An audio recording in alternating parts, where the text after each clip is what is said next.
All right, all right, all right, all right. The game is underway in the seventh minute. Jamaica versus Mexico. It is nil-nil in the early stages. Jamaica creating one chance so far, a head-on goal that was saved by the Mexican custodian. Um, so it is first half action here. 35 minutes and a half in this CONCACAF U15 championship semi-final game. Jamaica versus Mexico. All right, you're watching I Am Sure Sports Live, and this is Manning's Man. Um, yeah, would be nice to see this young Jamaican team making it to the finals of this tournament. It would be again another historic accomplishment. I don't know if there is any sort of incentives from CONCACAF, but certainly whatever comes from this would be good for youth football in Jamaica, and this would certainly put these group of players at a place where going ahead, it would be a next good crop to build a nice U17 program from, um, given the talent that we have seen on display here. But they have been playing well, not being outpossessed. The field is still the same field. The conditions, the fields, the surface is not the best, but there is a bigger effort to get some passes going. But it is nil-nil. Jamaica versus Mexico in CONCACAF U15 championship action. For those of you who are joining, you can watch the game live on the CONCACAF Go platform. If not, and you prefer to listen to my commentary, I will keep you up to date with what is happening as we enter the ninth minute. Still Jamaica on the attack, headed out by the Mexican, but here comes Jamaica, and this could be an opportunity. Oh, well done by the Mexican goalkeeper there. Jamaica really, like I said, they have started the game, I would say, on the front foot. They have been creating more opportunities, pressing the Mexicans, not giving them a chance to come out of their box. And the defense has been very solid as the Mexicans look to come forward this time. Ball played over to this the left side, but again, one by Jamaica. Ball played over the top. Good ball play, trying to find Cadriano Marsh, but there's a whistle on the play. I think there's a foul there. Welcome, brain drain. Fresh God bless up as usual. That looks like it was a ball that went out. Yeah, Japan losing to Sweden in FIFA Women's World Cup action um, today. So Sweden, they have progressed, and Japan have been knocked out. Looks like there'll be lots of European teams in this. So it's Jamaica nil, Mexico nil. This in CONCACAF U15 championship action.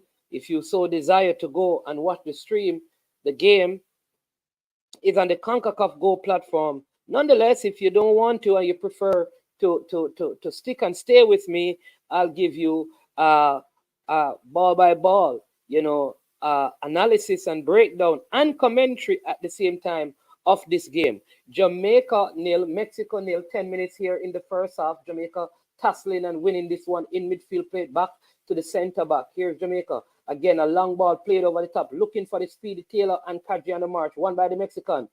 Poor play by the midfielder there for Jamaica, but they win it back in midfield. But again, the Mexican working very diligently in the middle of the park, and it comes out to this bad spot. Ball try to play over, but the solid defense of Jamaica here, looking to keep the Mexicans at bay as they breakaway, looking to get this one across the box, but good recovery by the Jamaican defense that time, not giving the Mexicans the opportunity to play that one across as the ball goes out of touch. It's a throw in for Jamaica deep in their own territory.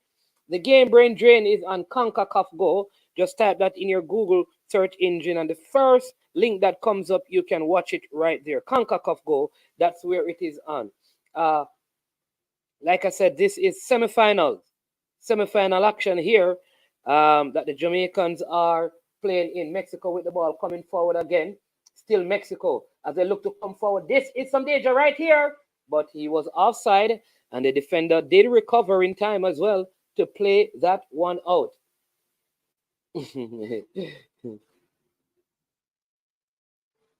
Go ahead, Lee Young. You can count that one. Now that you have said that, I will try not to. No, brain drain. You know what? The listing of the players don't tell what schools they attend. It tells what academy they are a part of. So it will be very difficult to tell you if there's a Calabar student. I think the best person to be able to do that would be Paul Maxwell. Maybe he would be able to tell us. But here you go. Goalkeeper booting this one long upfield. And again, the Jamaican center forward. This is Taylor trying to win this one in the air. The referee calling a throw in there for Jamaica. Mexico nil, Jamaica nil. 35 minutes per half. We're in the 12th minute of the first half. Ball thrown into the box by the Jamaicans, won by the Mexicans in the air. They tried to come forward, but again, poor play in the middle of the park by the Jamaicans, just giving that a one away to the Mexicans who look to break, but good recovery by the Jamaican defense. But Mexico still come forward down this right side. But look at the shape of the Jamaican defense there. In good shape, in good position. Oh, good play. Oh, look at him go, but referee calling that one back. I think like that there was no foul there. I have a problem many times with how these officials are chosen. Again, it's a one of those Central American referees. I find that very few Caribbean referees are allowed in these competitions. It's very hard to understand why. And I'd love to talk to someone in charge of refereeing to find out why there is a woeful inadequacy in terms of referees from from the Caribbean in tournaments like these. Free kick for the Mexican is almost in that position that Jamaica scored that free kick from in their last game. Similar position, I would say, just right outside the box to the left of the Jamaican goalkeeper.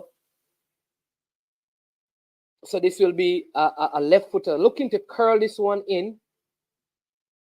Opportunity here for Mexico to get something on target. Jamaica nil, Mexico nil. 14th minute of the game. We make it. Referee calling the Mexican players away from the wall. Ball booted right into the wall, and the Jamaican defense able to get that one out. Taylor again working diligently for the Jamaican team here. Was he able to keep that one in? He was able to. Oh, this could be an opportunity as the keeper comes forward for Mexico right at the top of the box, and he picks that one up. He just bowls it out to the center back who is right beside him. Mexico try again to build from the back. Jamaica pressing high up the park. Like the way they are doing that. Mexicans booting that one long up the field, but won by the Jamaican. Back to the Mexicans in the middle of the park. This is where the battle is. But the Jamaicans, I think, giving as much as they are getting. What a brilliant pass that was. Splitting the Jamaican defense. But the player not able to get that in as the left back of Jamaica was able to recover in time to get that one out. Keeper booting this one long up the field, but controlled by the Jamaicans. And he, again, that midfield player, not playing so well. He has given away a few. He works hard. He wins the ball. Now he finds the captain who plays it over the top, looking for Taylor. Keeper comes out of his box from Mexico and kicking that one high and long. It goes out for a throw-in to Jamaica. I think the Jamaican midfield need to do a little bit better. I think they're making too many unforced errors in the middle of the park. A little bit of panic setting in these 13 and 14 years old.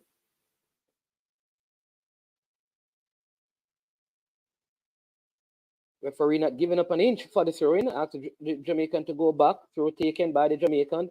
Again, here they go. Oh, here is Marsh. Oh, brilliant turn by Marsh. Trying to fight. I think he had passing options. He tried to go at goal. Weak and tame effort in the end. Think he had the captain, Kai Miles, out to his right. If he had just lifted up his head, he would have seen him. Mexicans with this one. Goal kick to be taken by the Mexicans. Goalkeeper to take this one. Again, the Jamaica not allowing them to play it from the back.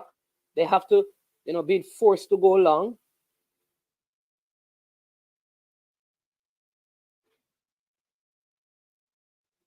Again, they have to go long. This is good work by the Jamaicans, and they win the first ball. The second ball by the Mexicans as they come into the Jamaican half. Go, good work there. Hitting that Mexican right in his face, and he's down. And so we have a stoppage in play as the attempted clearance by the Jamaican hit the young Mexican right in the grill. Oh, that was a hard one. Turned him all the way over, flat out on his face, and he's getting some attention as the players also take a water break.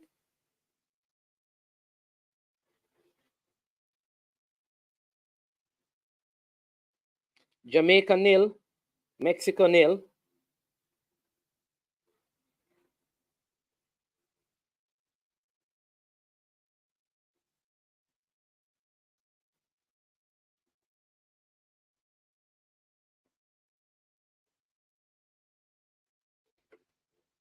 That's the number 2 player of Mexico. Again, early people, if you're watching, remember to hit the like button, subscribe, like, share the video.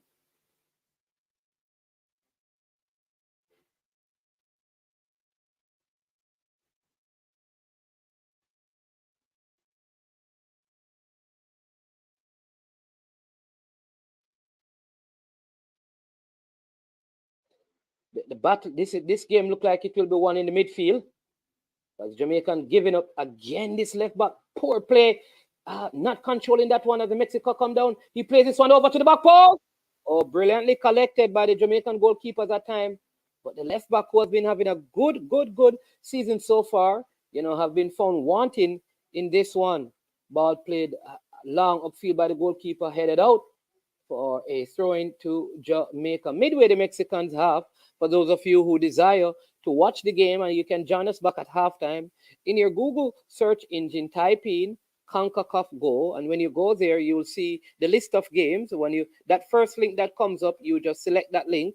It brings you to two games that are going on. You select the Jamaican game. Here's Kyle Miles. Oh, cleared out by the Mexican defense. Jamaican, ball played over again, cleared out again by the Jamaican defense, by the Mexican defense. Jamaica applying a little bit of pressure here, but Mexico again winning this midfield battle.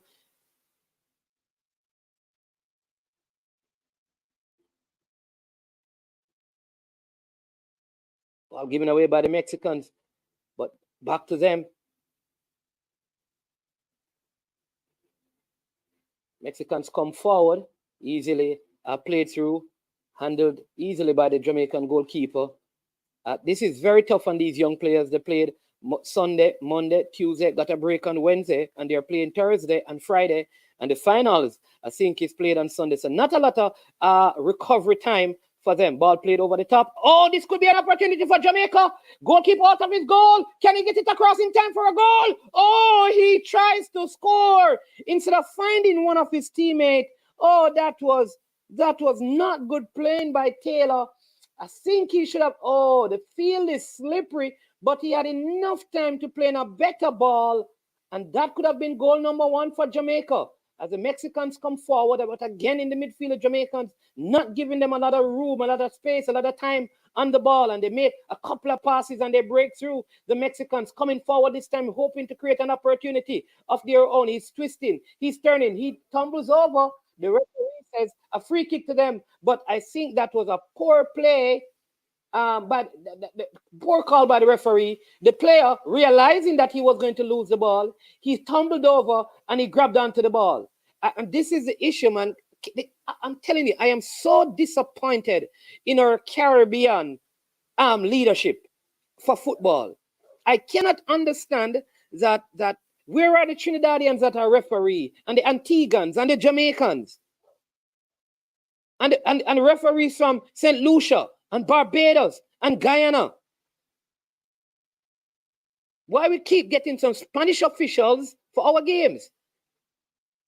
The game can be seen on CONCACAF Go.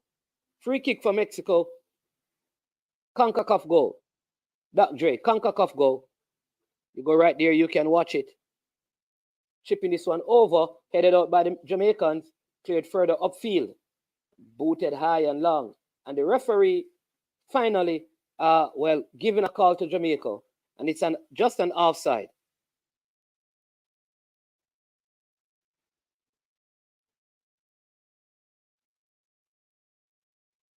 But you always get a feeling, and I think FIFA need to step in, because this is You always get the feeling like these tournaments are arranged in such a way, in my opinion, that is, that Mexico and the USA, they try to do everything to ensure those two team plays in most of the finals that we have in the male side of football. Jamaica applying the pressure again. But I think the Jamaicans will win this one and overturn the apple cart, as they would say. Mexican defending stoutly, but Jamaica with this one. Good passing by the Jamaicans. Oh, good. And this could be goal number one. Oh, my word. That was another opportunity. Taylor taking too long on that one. He should have just fired that one. Good passing by the Jamaican. He tried to go around the goalkeeper who stretched out a leg. If he had gone one time, I think we would have taken the lead. Throwing for Jamaica into the box, cleared out by the Mexicans. For a next throwing to Jamaica. I think that could have been the first goal for Jamaica. Had a couple of opportunities so far. But I think Taylor should have tried to hit that one on the turn one time. Ball thrown into the box. Again, you get the feeling. Once the Mexican fall on the ground, the coaching staff must tell the Jamaicans this, that once they touch the Mexicans, they are going to fall on the ground. And obviously, they are going to, again, he's talking to the Jamaican. Listen, in these games, I'm telling you, you could see this referee issuing red cards to the Jamaicans. It is this kind of thing. People don't think I'm being harsh. But I think FIFA need to investigate what is happening with Caribbean referees. I cannot understand, every time the Caribbean teams are in these competitions, the referees are always some Spanish official. What about referees? Why I can't see a Jamaican, a Trinidadian, a St. Lucian, a Bajan, a Guyanese? Is it that we have no good referees in the Caribbean? Come on.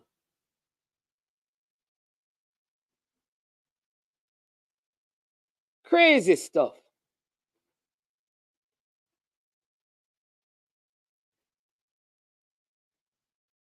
It's 0-0. Jamaica versus Mexico. CONCACAF U15 Championship semi-final action. We're in the first half. Jamaica with the ball. Oh, good play by the Jamaicans. He got past his man, but I could have played it on the ground. He went in the air, but look at Kyle Miles go. Here is Taylor. Oh, he took too long. Can the referee gives another foul? Oh, he allows the play to go on this time around. Jamaicans really physical and passing it around. Good to see this from the Jamaican. Ball played over into the box, and this could be a goal. Oh, Marsh with it. He still has an opportunity. What will he do? Still Marsh for Jamaica. Oh, and he's bundled over. Referee says no foul on the play. I think that was a penalty for Jamaica. But there's no VAR. Ball played over into the box again. Taylor for this one. Look at the Mexicans defending for their life as it goes out of play. Think that was a foul on Marsh. Referee says, no way, Jose. You ain't getting no penalty today, Jamaica. You have to score from open play.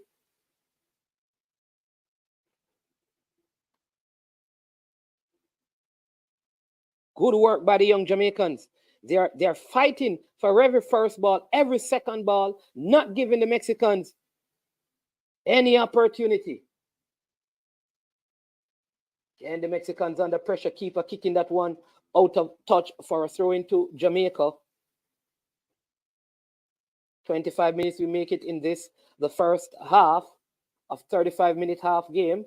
Throw taken by Jamaica, one by the Mexicans. But again, look at the pressure high up the field by the Jamaicans. Not sitting back, applying the pressure high up, and they win this one. Oh, but again, the surface. And that one ball is played around the back. This could be a break for Mexico. Jamaicans had a look. Oh, this could be an opportunity. Oh, good turn. Good twisting. Oh, off the post. Brilliant play by the Mexican. One little fumble. The Jamaican defender tumbled over that one. Gave the Mexican an opportunity. He beat one, cut it inside, fired off the left foot, hitting the inside of the upright. Came back into play. But good play that time. Twisting and cutting. That number 6 for Jamaica, good shot, but it hit the inside of the post and cleared out by the Jamaican defense. 27th minute of the first half. You can go to CONCACAF Go to watch the game. Again, you can see the Jamaican was bundled over and the referee didn't give a foul. He gives a free kick to me. I'm telling you, something is wrong. What is he doing? Finally, he gives the Jamaican the kick. I don't understand what he's doing. He gives it to the Mexican. This is crazy. Honest, he gives a throw to Mexico when the Jamaican was fouled.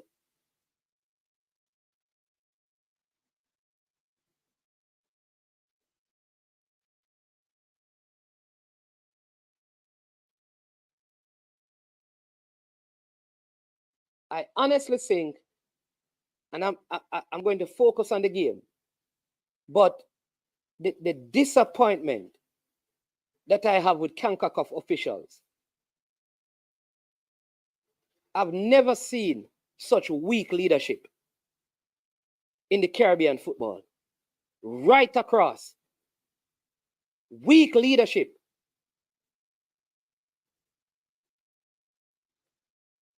It cannot be that we have these games and we don't have CONCACAF officials. Caribbean officials. Sorry, Caribbean officials.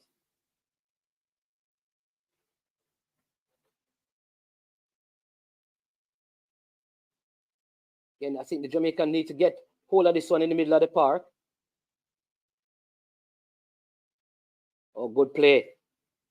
Oh, and what did he do?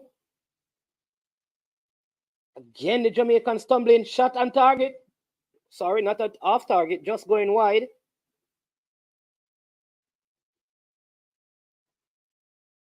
Player slipping and sliding all over the place.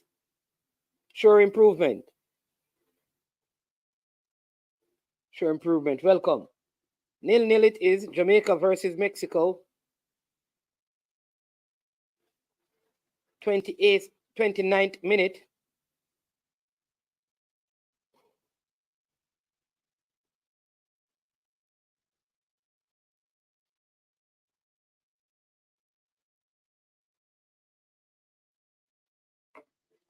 There's a Jamaican on the go again. Looking for the passes. Oh, good ball. Oh, and he fires it from a distance. I think he had better passing options that time. Trying to pass the ball around, but it's a little bit difficult. Time I seeking to look into. He drove that one from around 25 yards out, but I think he had better passing options. 0-0. The score remains Jamaica versus Mexico as they try to build from the back, but they go long, but this will be handled.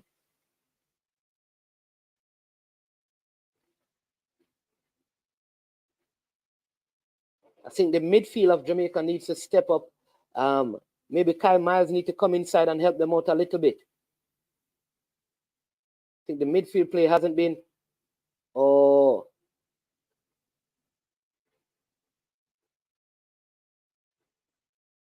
Yeah, Lee Young. They're really trying to. I think because they have speed and pace, they're trying to use that. And what is happening? They're rushing the passes. For those who want to watch the game, go to Google. And when you go there, you type in CONCACAF Go. Once you type in CONCACAF Go, you will see the game.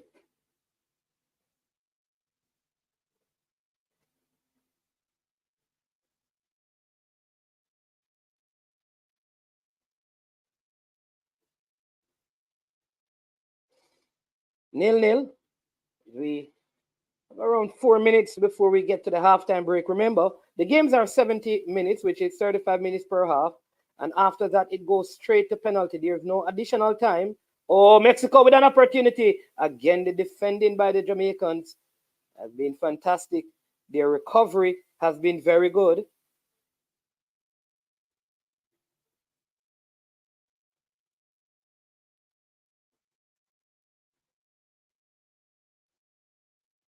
Yeah, 35 minutes per half.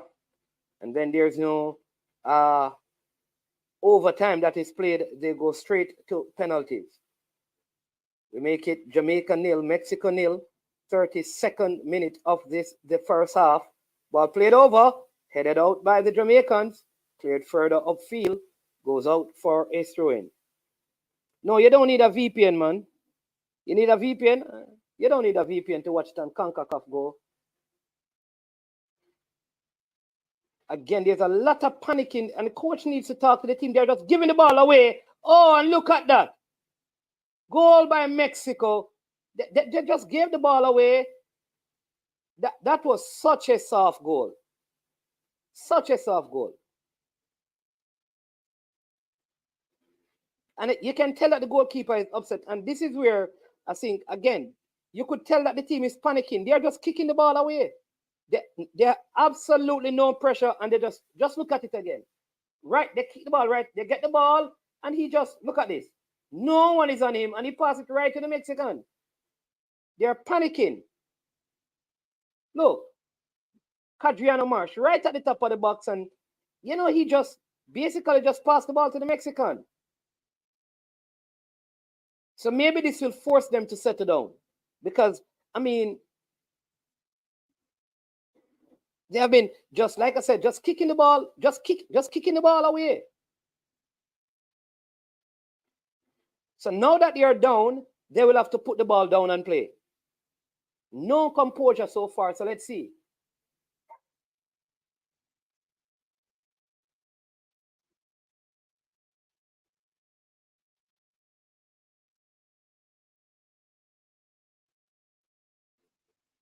Again, they are just, I think Taylor will get this one for Jamaica. Good pass by Taylor. Ball played over into the box early. Cleared out by the Mexicans.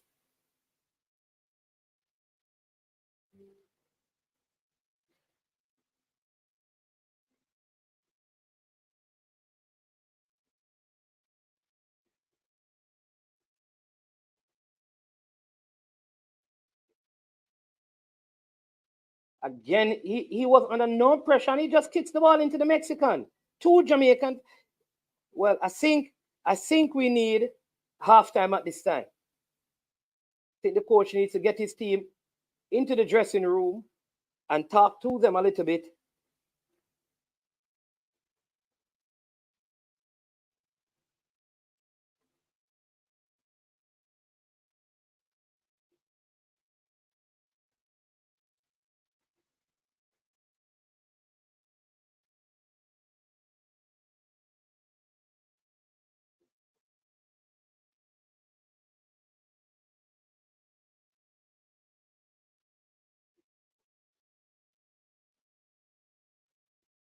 Good play by the Jamaicans. Here is Taylor.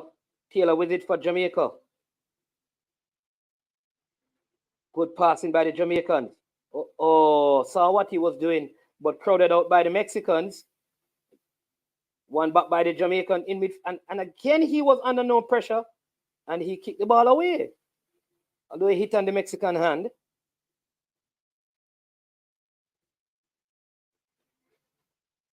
The number 4 that time just booted it into the Mexican. He had some time. Need to tell him to just have some composure. Just a minute to be added on. We are into a minute of time added on. Mexico scoring quite fortuitous goal. Take the lead in this one. Mexico 1, Jamaica 0. First half action. Slow one goes out for a corner kick. Can the Jamaica muster up something and get themselves back in this game?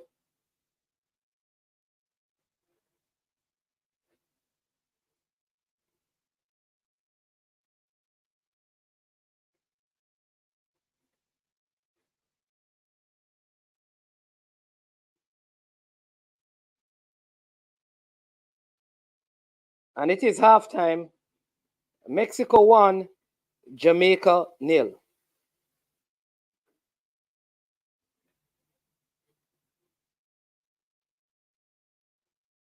So the coach need to talk to them about having some composure in this game.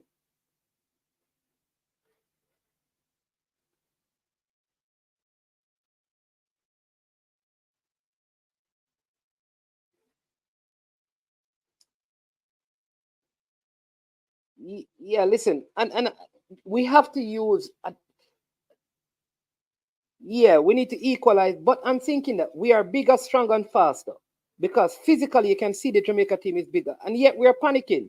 It's not like if a Mexican get the ball, they are going to run past us and score. So play it, just pass the ball around. We're just clearing and kicking the ball.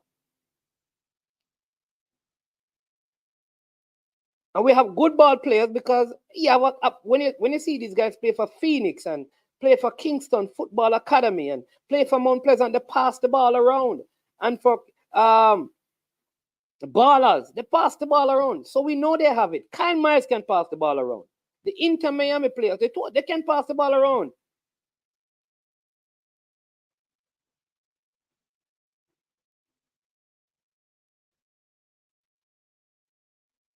The opportunities that were created was when we tried to pass the ball, because if we pass the ball and then we get to around them, the pace of the players will give us an advantage. So I'm hoping the coach will talk to them about that, because this panicking and lack of composure really not helping us at this time.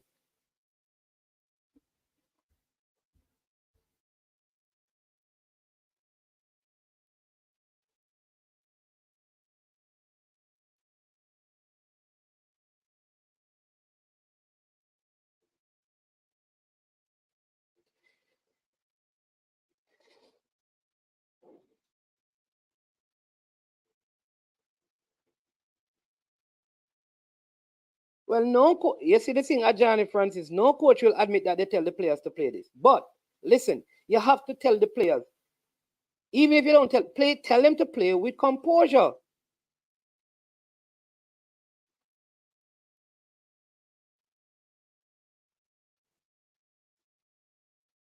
So for the entire game, this is the play where we could have scored on the replay. Only one time in the game so far, Jamaica has made 4 passes. So far, 4 passes. This is when they're under no pressure at all, or whether they're under pressure. We have not made 4 passes. So here's what I believe, which I think they have changed how they have been playing. So what they have done, from what I'm seeing, is that okay, we are taller than them, we are stronger than them. Play the ball long. Because this is not how the team played against El Salvador. They didn't play like this against El Salvador. So why would we revert to playing just long ball? Just clearing it upfield. And what I know with younger players is that when senior players will do their own things, when you have young players, most times young players are a reflection of how they are coached. Older players, sometimes regardless of how they are coached, they go and do their own thing. But with younger players, they generally play exactly to instruction. So let's see if we can have a better second half. It's not over yet. Yeah, we didn't play like that against Saudi Arabia. We didn't play like this against El Salvador. So I believe that the strategy is the Mexicans are short, play it long. I think that must be it. So now that we are down 1, we have to put the ball down and play. And hopefully you'll see the ability of Kyle and the rest of these players.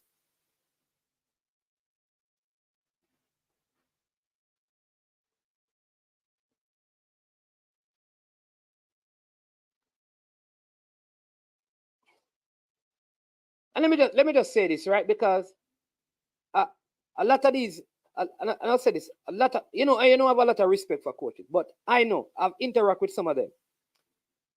They have a way that people come and tell them, say, man is man, and coach's desk or this vloggers or something, and they take it out of context like you think you don't like them. Listen, you don't need to like me. When I see the teams play, it's a reflection of the coach over time. And you don't have to like me. So if you want to create a channel, you create a channel and criticize me. That is fine.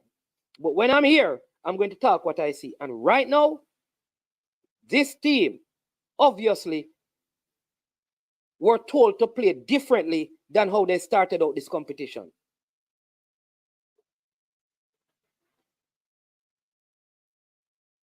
You cannot,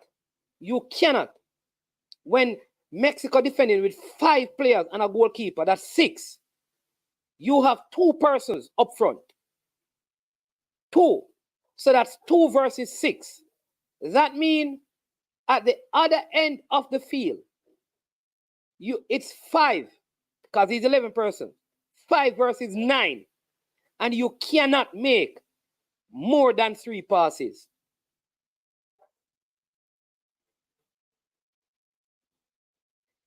Leading up to the goal, every touch by a Jamaican was to try and kick the ball away.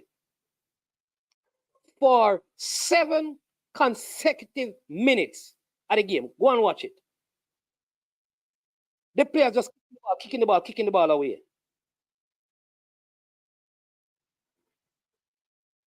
So, coaching staff, fix that, you know. Fix that.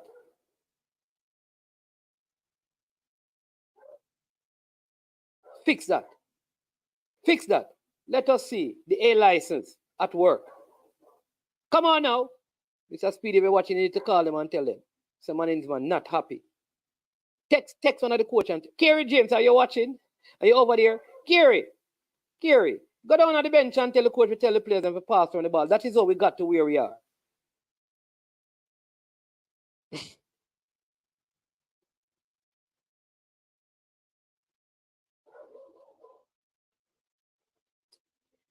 All right, Kerry, go down there, please. And tell the coach to tell the players to put the ball down and play it around. Let us lose. If we lose playing it around,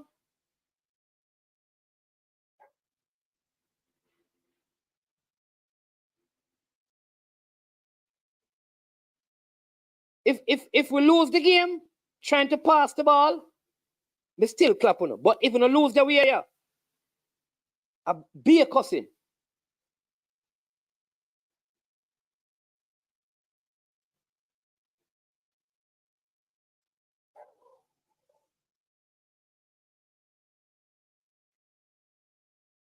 So the second half I want to see. You can watch a game on CONCACAF Go. Just go to Google, type in CONCACAF GO. Yeah.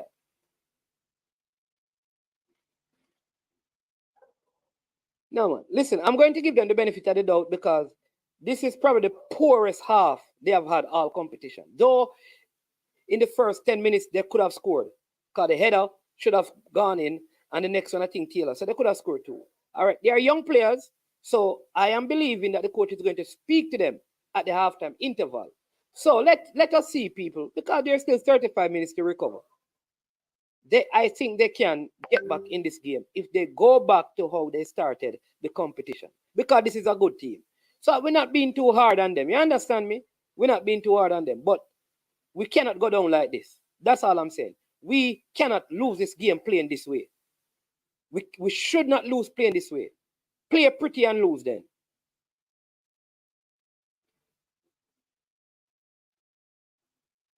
Substitution here for Jamaica. There you go. We have to do something. So the coach is making a substitution. Good move. Good move so far by the coach. See, make adjustments. Something needs to change, man. We can't continue like this. Good change. At least I see an effort so far at halftime. Change up what is happening. So let's see if we not only make changes, but in terms of personnel, but make changes in terms of how we play. All right, so it's the beginning of the second half. The kickoff is for Jamaica. Mexico 1, Jamaica 0. Need to get back in this one.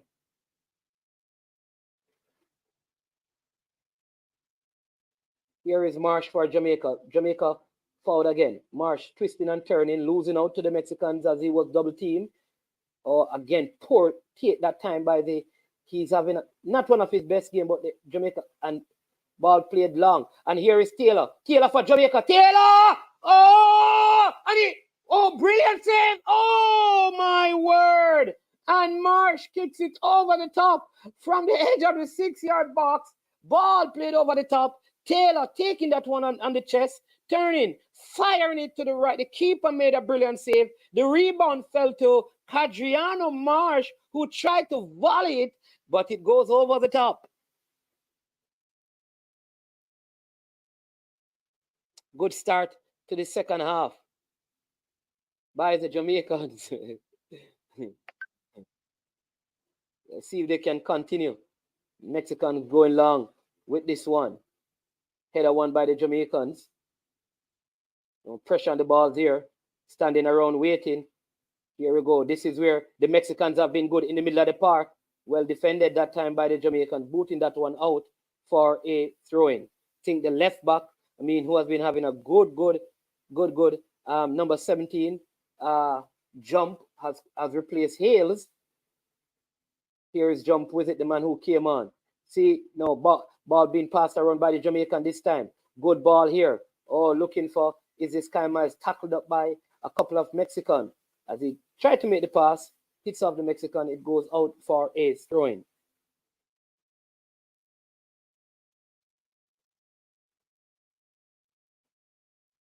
Midway, the Mexicans are throwing for Jamaica. Here is Miles playing this one in the box.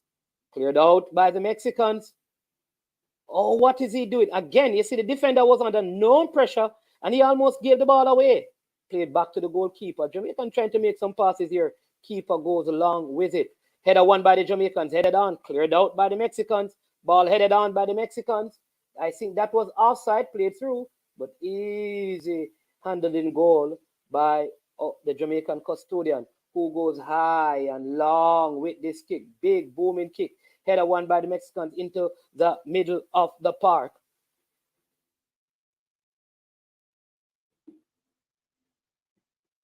Game kind of froze over here at my end. Don't know what is going on at this time. Let's see. Come back on with the Mexicans on the attack here. Play that one over. Defended well by the Jamaicans. Big battle going on in the middle of the park. There you go. Little bit of head tennis here. Oh, he had the passes and he twisted and he turned and then he gave the ball away instead of making the pass. Again, that number 5 on that side, he's having a very, very poor game. I don't know if he's weary legs, but he's not having the best day.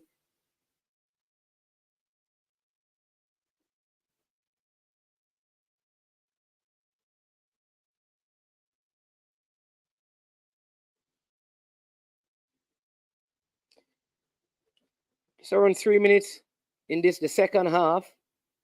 Jamaica 0, Mexico 1. Corner kick for the Mexicans, outswinging 1.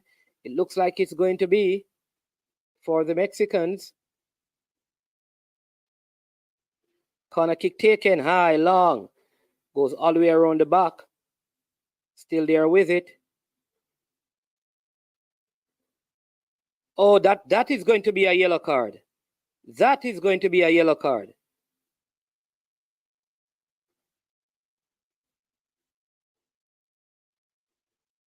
And I think this referee is, I'm telling you, I'm sure that he's going to give a Jamaican a red card. Just look at this. He tried to go through the player. That is not a foul. That was not a foul.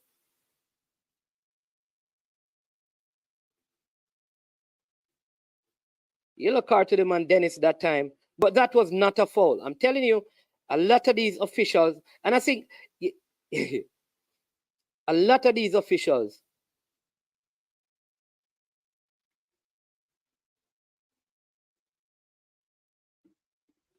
I don't know. I have a problem with a lot of these officials, but I'm going to come off the official because we need to get back in this game.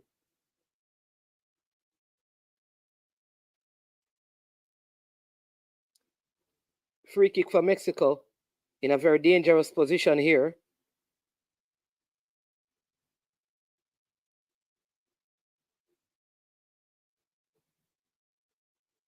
And he's calling a Jamaican again to give him a yellow card.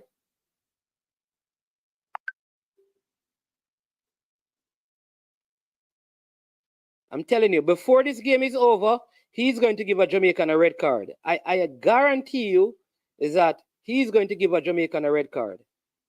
I'm telling you.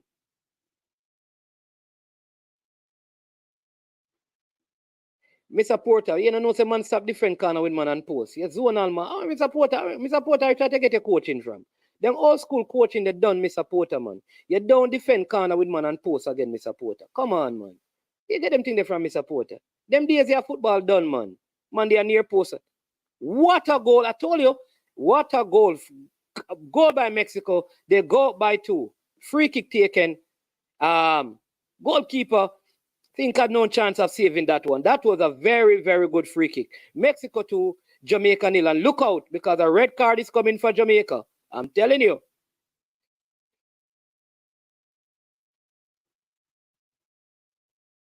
Very good free kick that time. But I don't think that was I don't think the initial call was a foul.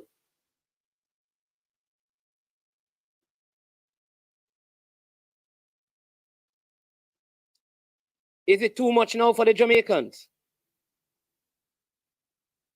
But very good free kick. More substitutions coming for the Jamaicans.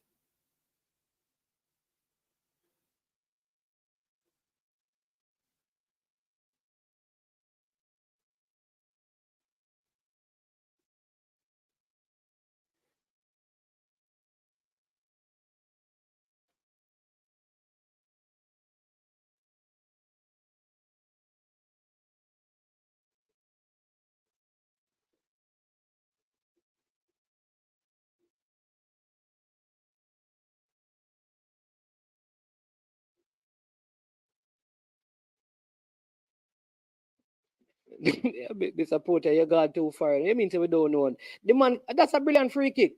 The keeper should have saved it. Nobody, what kind of wall? No wall or nothing can do anything about that.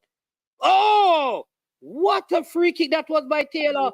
Keeper just pushing that one over the top for a corner kick to Jamaica. But good free kick taken that time by Giovanni Taylor, almost nestling it into the top right-hand corner. But the Mexican custodian was ready.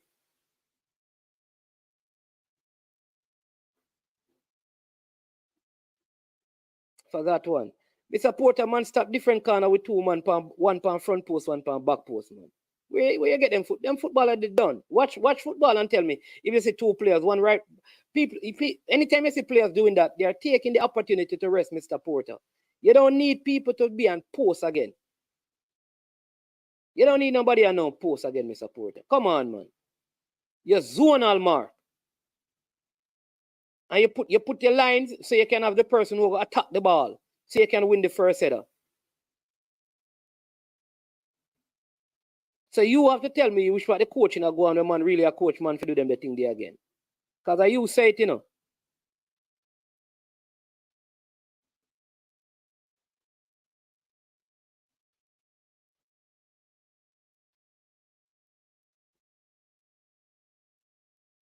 Jamaicans trying to play. Oh, good ball this time by. Oh, what is. Oh. Oh. Good attempt that time by Taylor. March working really hard here. Free kick for Jamaica. Foul on Marsh.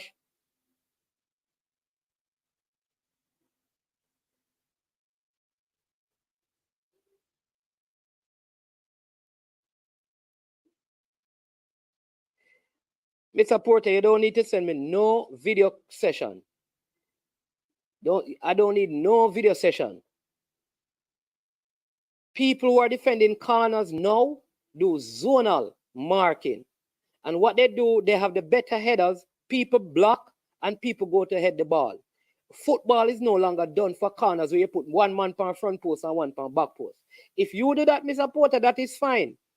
But that is not how modern football coaching goes. But if you do that, fine. That means you have 2 dead players in your corner kick.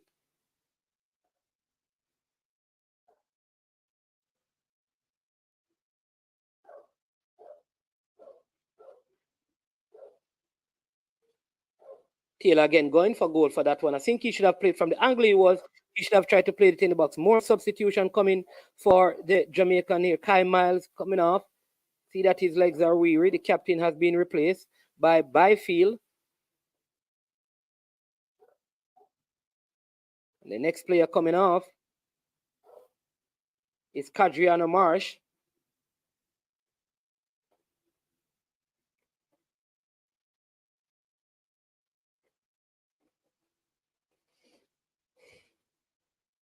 For Campbell Dennis.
Good turn there by Taylor. Player was clearing it. Ball stopped on his hand. But they could have won. I think they could have tried to win the ball, but they were appealing for the penalty and players goal. Mr. Porter, you cannot send me nothing of Argentina putting two man on goal post, back post and front. You can't send me nothing. You can't send me that.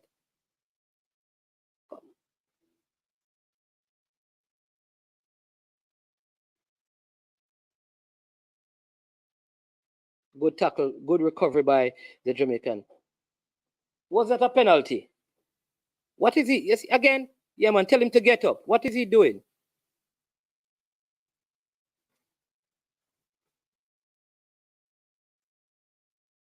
Finally,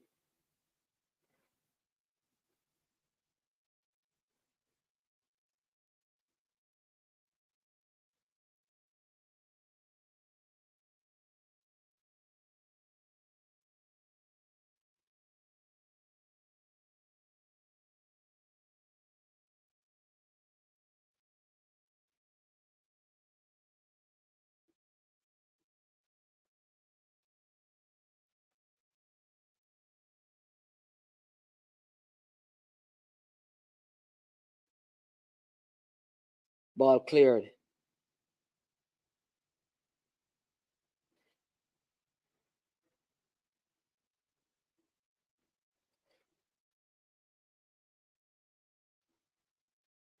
Throwing for Jamaica. I think that was. I see. Show me, Mr. Porter. Show me a picture with Argentina when a corner kick is going. You said that they have player defending the goalpost. So you tell me that. I am telling you that teams defend corner now in this modern time. A lot of them use zonal, where they set up two blocks. They set up blockers to block the runners. They set up a next line of persons who are there to attack the ball in different zones. So you send me that. That is how I know those things are coached now. But you have a different philosophy. And I'm saying if that's how you coach your team, fine.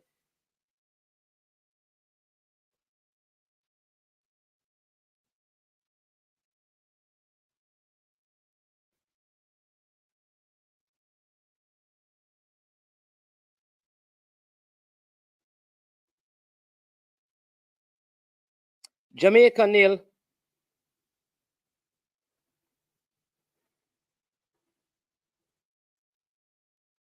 Mexico 2.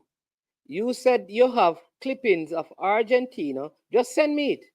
Keep on a different front post, Mr. Porter. We have to have a different front. Mr. Porter. Mr. Porter. Understand now, so you have a different coaching philosophy, you know, man. You coach your team to one man defend post and keep back post. I say you coach your team to defend corner. That's your thing. I watched the EPL all today. I never see no man defend no post when the corner them attack. But that is how you coach. Nothing wrong with that, you know.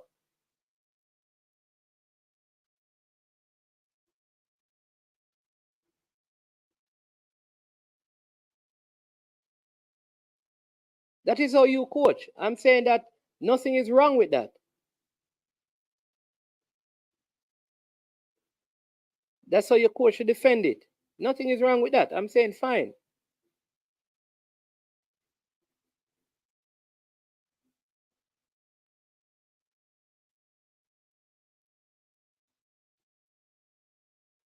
See, like Taylor seemed to be injured.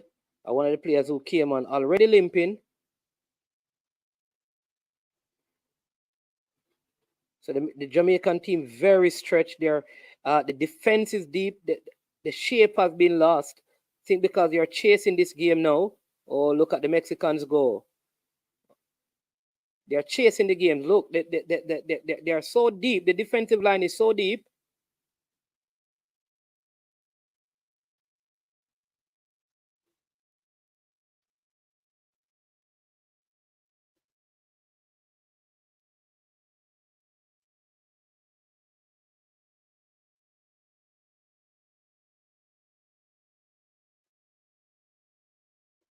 So I'm going to show you Liverpool defending. I'm going to show you Arsenal, Mr. Porter. I'm going to show you Arsenal. I'm going to send you 10 clips of Arsenal defending corners. And I'm going to show you the Jamaica team defending corners. And show you where Damian Lowe and where those players are. I'm going to show you Chelsea defending corners. I have more evidence of team defending corners without man marking posts. Marlon telling you, Argentina have to put a player at the back post because they play them short. They're not going to win the first ball. We don't need to do that because we are taller than the team we're up against.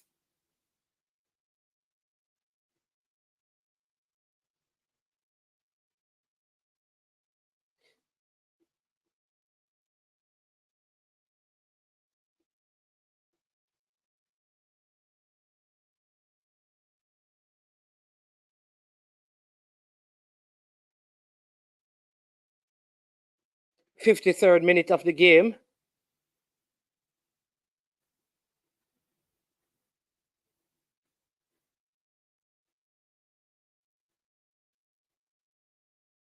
'54th minute. Jamaica about to make more substitution.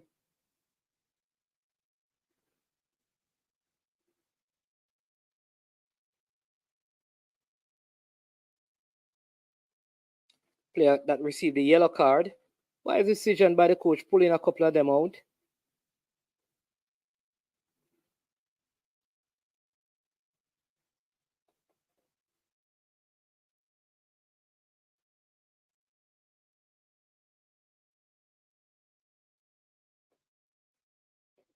Mexico continues to lead this one.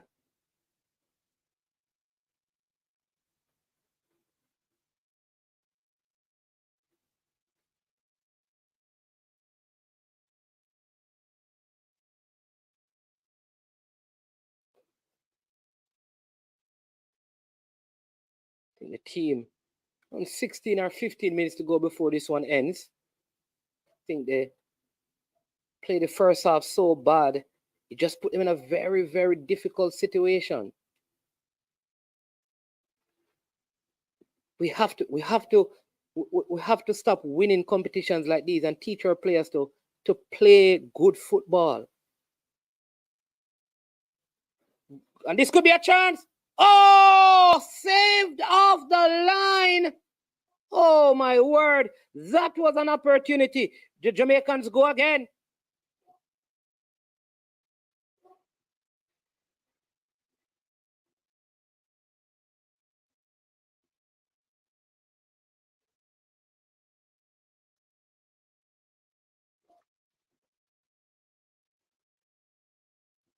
Oh, this could be a chance of Mexico.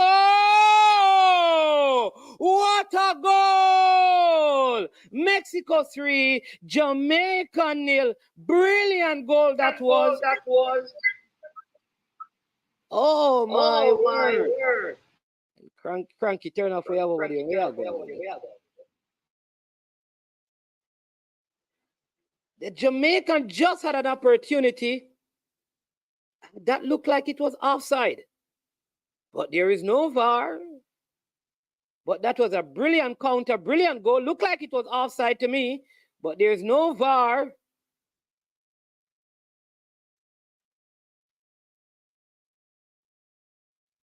So this is what happened when you play negative. And I think what messed up Jamaica is that the entire first half, I think they came to play outside of how they normally played. And that set them back. And you don't play football and just pick it up to play a particular way. Again, that don't happen. It doesn't happen. You have to play positive right through. Mexico 3, Jamaica 0.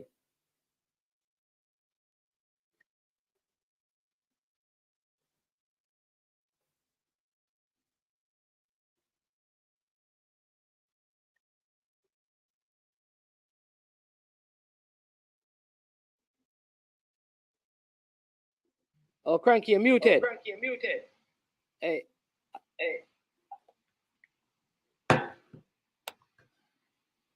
Hey. I'm getting an every Man, time something's wrong. Something's wrong with my headset. I'm not sure what's happening here. Hold on.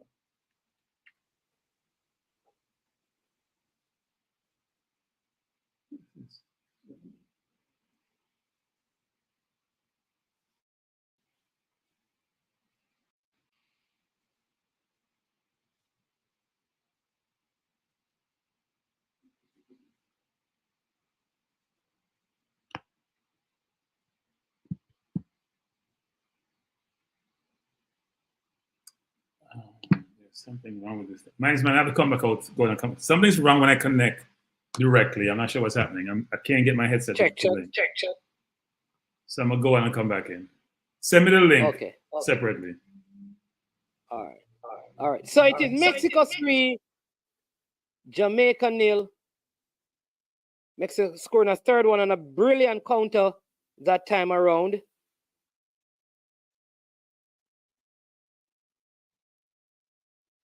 But I think the issue is how we started the game. We started the game negative, and this is what has led to the situation that we find ourselves in. You know, we started this competition passing the ball around, creating opportunities. And we came into this game, don't know if we were scared of the Mexicans or we changed strategies. We started just booting the ball along up the field. Next yellow card for the Jamaicans. They're arguing with the referee.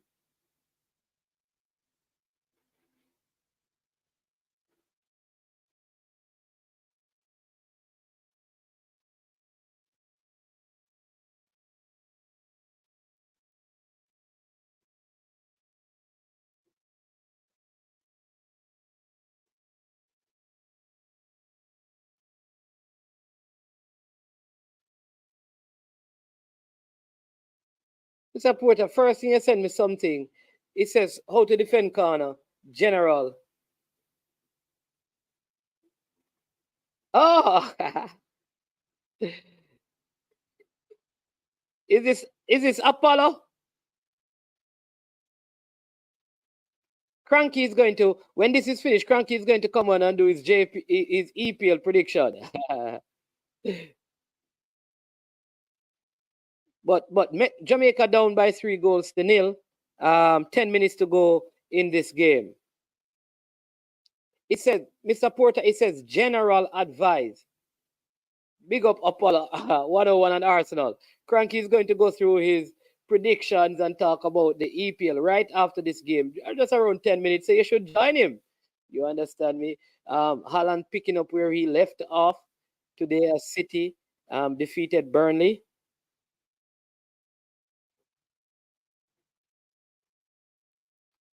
But I really believe that how we started this game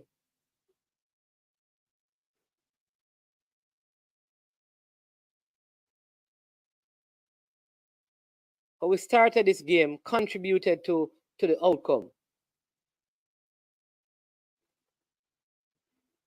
Which comment?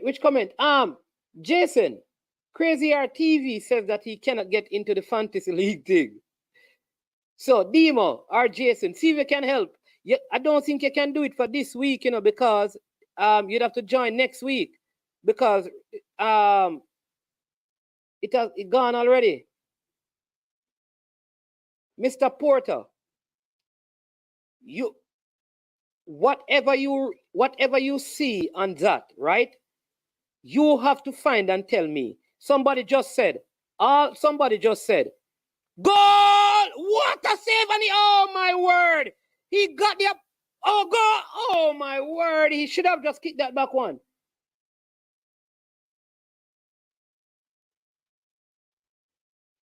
Oh, good save, but ball took a bounce here. Mr. Porter, you have cited one team alone that uses players on the back on the post. I am saying to you, in football, that is not what is done in modern football. Zonal marking.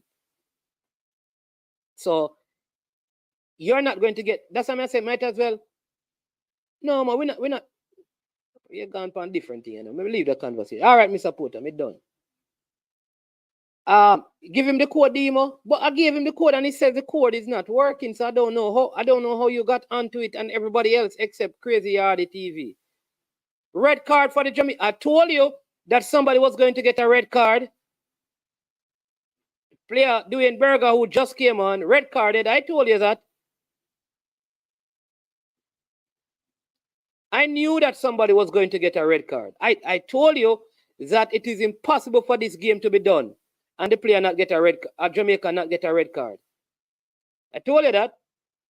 Didn't I tell you? I know that at some point somebody going to get a red card. I didn't even see what happened.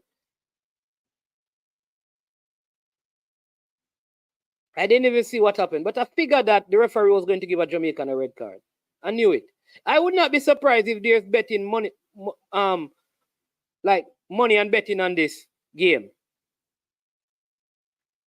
I would not be surprised if they investigate this official. You don't hear that they bet money on Jamaican getting a red card. I'm telling you, I am guaranteed that.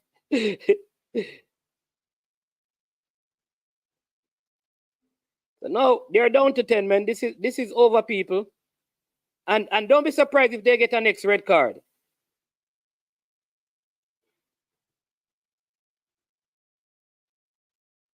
And Taylor coming back playing some defense there.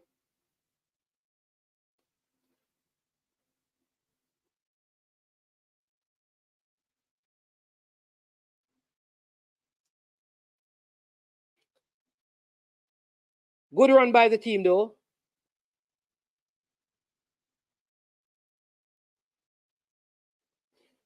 In this competition. But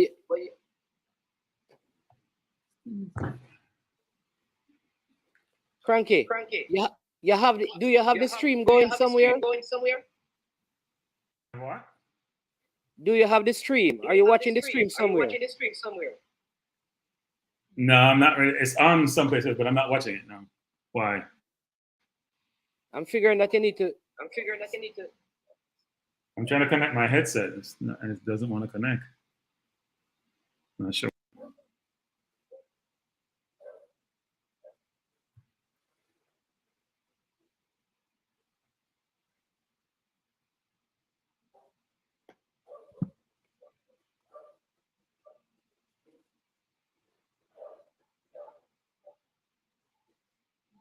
Not sure what's happening with this thing. Can you hear me? Check. Yeah, man, I'm hearing you. But I'm in the feed.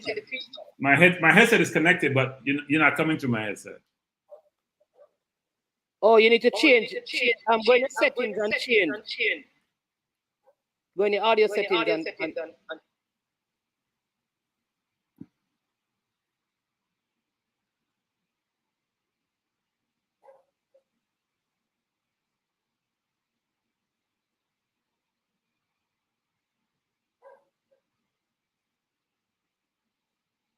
Okay. Should work now. Check, check. There you go. Check is right. Oh, what a save again. Oh, my word. This Mexican goalkeeper not allowing the Jamaican team to get past him today.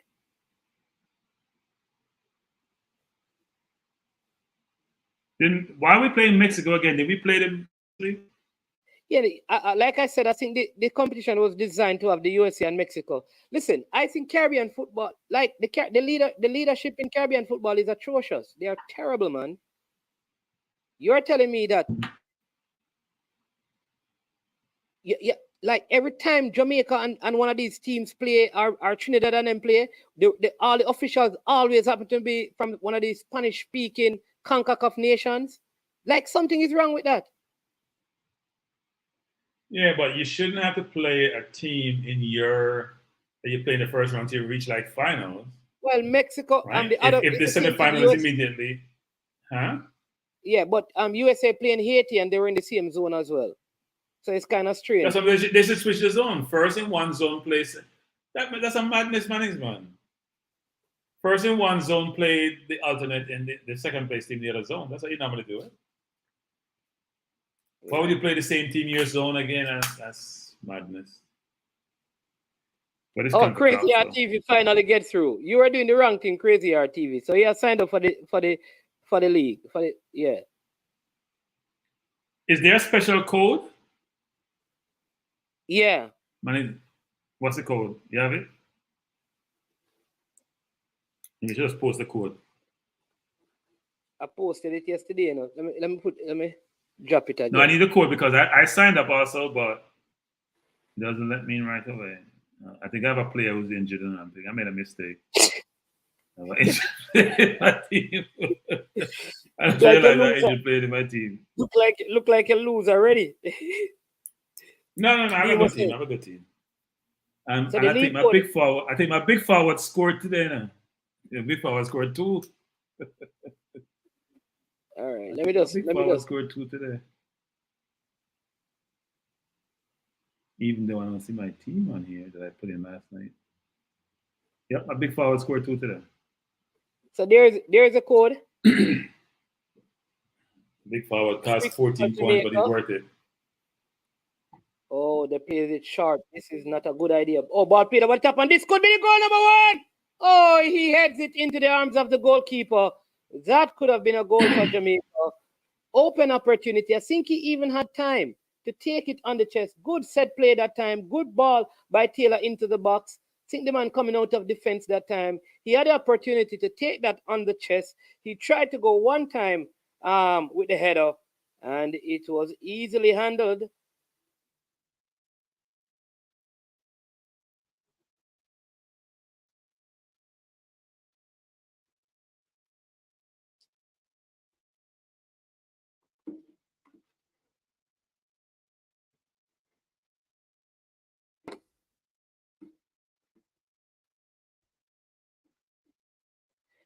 Like for me, I think like how we started the game. I don't know, man. I'm not watching the game, I'm listening to you, and I think you will give somebody a heart attack thinking something's gonna be goal is almost scoring and nothing. Every time you get excited and nothing happens. Isn't that how Ian Bagley as his name is? Yeah. you get the spectators or the listeners all excited, and then it drops. Nothing. Demo not leading. Why Demo say he's leading? You're not leading Demo. Why? He's not leading because he has 6 forwards. He probably has 6 forwards playing. That's why. Duklan is ahead of you. Giovan and Giovan is ahead of you. See, you're not leading. So where am I? Wait. Why am I not in this? Something's wrong? Did I not enter? I don't see a Cranky. I thought I entered. You don't see any Spence there. Well, maybe you're not in the top 10. It says overall rank 6 million. No, I think I'm in the regular league, not in your league. Oh, you don't use the code, so you're not in our league. You have to come over it. No. Yeah. There's a Spence, All right. but he only has 13 points. Who is the Spence? What's the name? Peter, so that's not you. So, you have It's called 13 points when he has Holland in his team. no, I don't think he has Holland in his team. Yes, he does. How you know that? Because I know.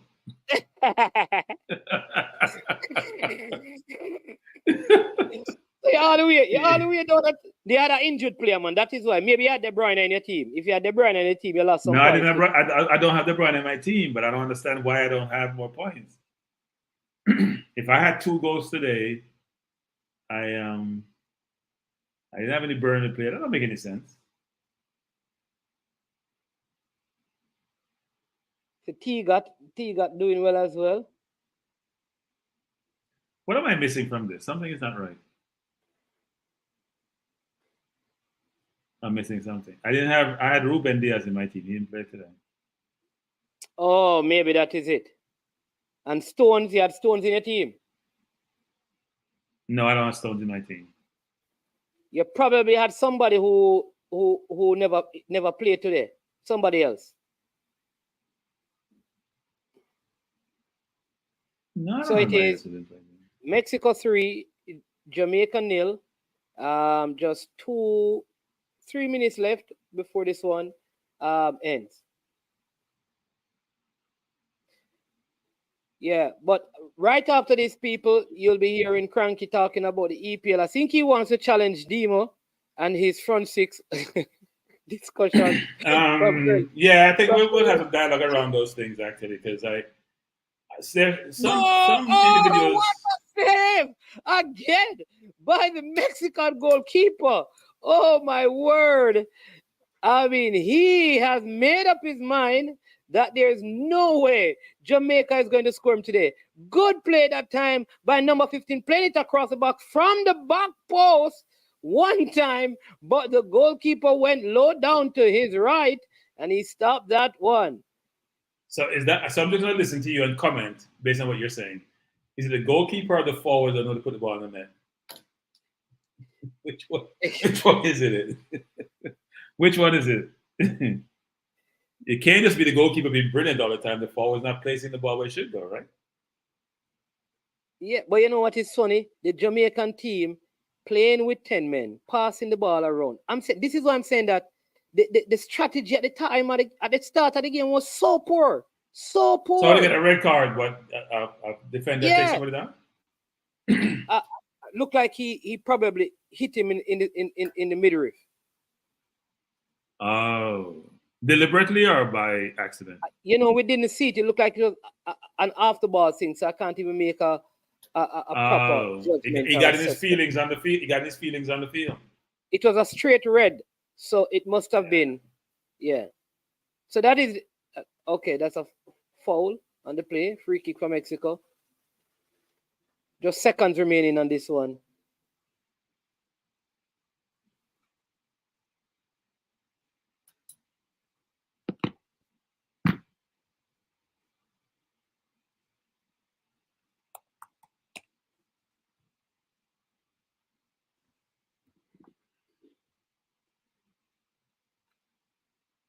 Yeah, he made some brilliant save, the Mexican custodian. Very good saves he made.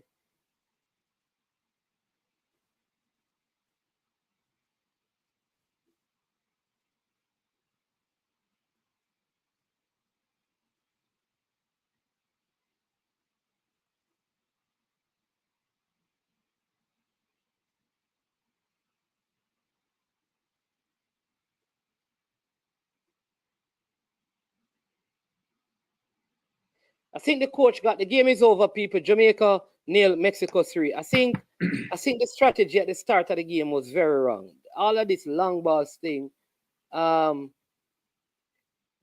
don't know, man. It never panned out. When you look at how this team was playing the ball around in the last 10 to 15 minutes of the game, you're wondering why weren't they doing this at the start of the game? This whole kicking the ball long. And the first couple of goals, they just gave the ball away. And this is the problem. We have to stop going into games like so focused on we're playing against Mexico, we're playing against Canada, we're playing against USA. Realize that we're Jamaica and play good and lose. Play good and you lose. That's okay. But don't change and do stuff that you didn't start doing for no reason. Man, I think you should focus on the next topic. The game is done. The game is over. The game is over. Yeah. You can't change the results. You can't change the results. Yeah. All right, Demo. All right, so there you go. So Cranky, listen. We're talking EPL. We're talking EPL. Yeah, we have moved on people to the EPL.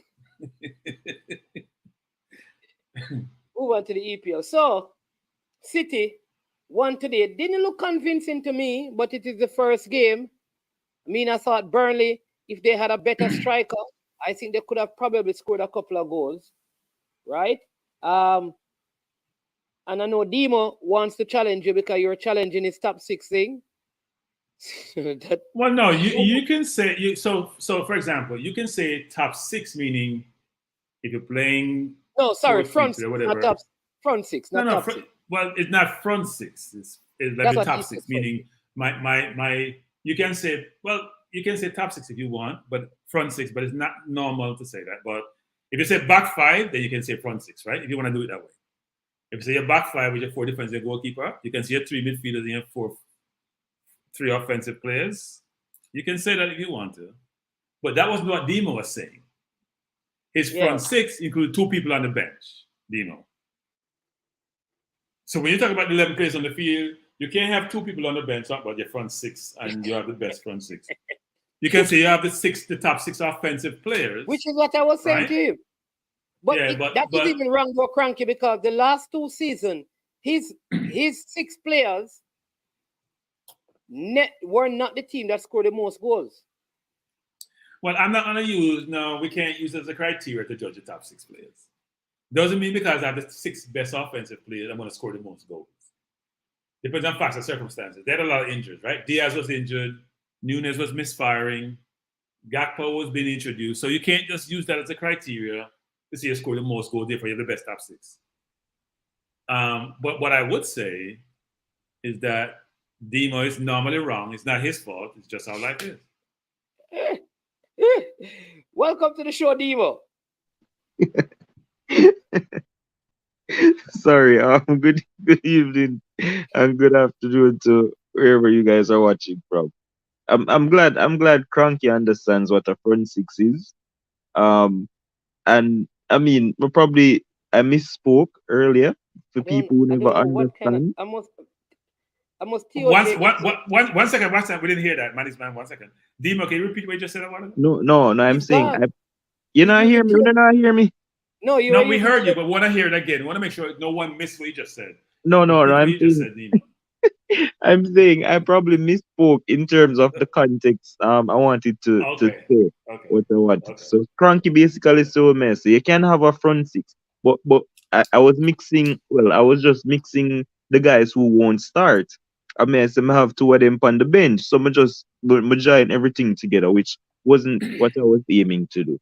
But I'm saying if we decide to play with a front 6, it's possible. Zine, because them can make it work. Gakpo can play as an 8. Team to play a front 6. But I'm telling you, Demo, leave that up. Demo, move on. Boss, may I tell you? Because Gakpo can play as an 8, the front 3, and then Demo, Nunes can play as an 8. You can play as an 8. Me can play as an 8. Anybody can. Demo, anybody can play in any position. I'm saying, well would they play there?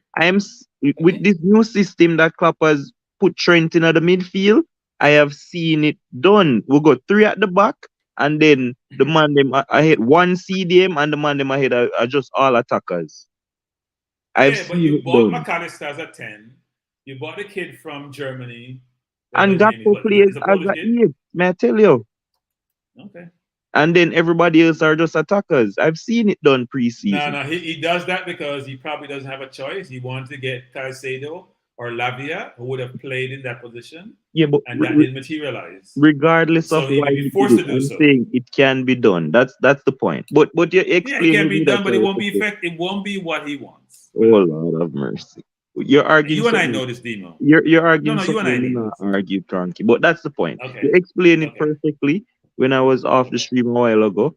I mean, I don't know where you get this thing that I'm always wrong, but you can carry on. But just want to say you clarify it Well, for no. me.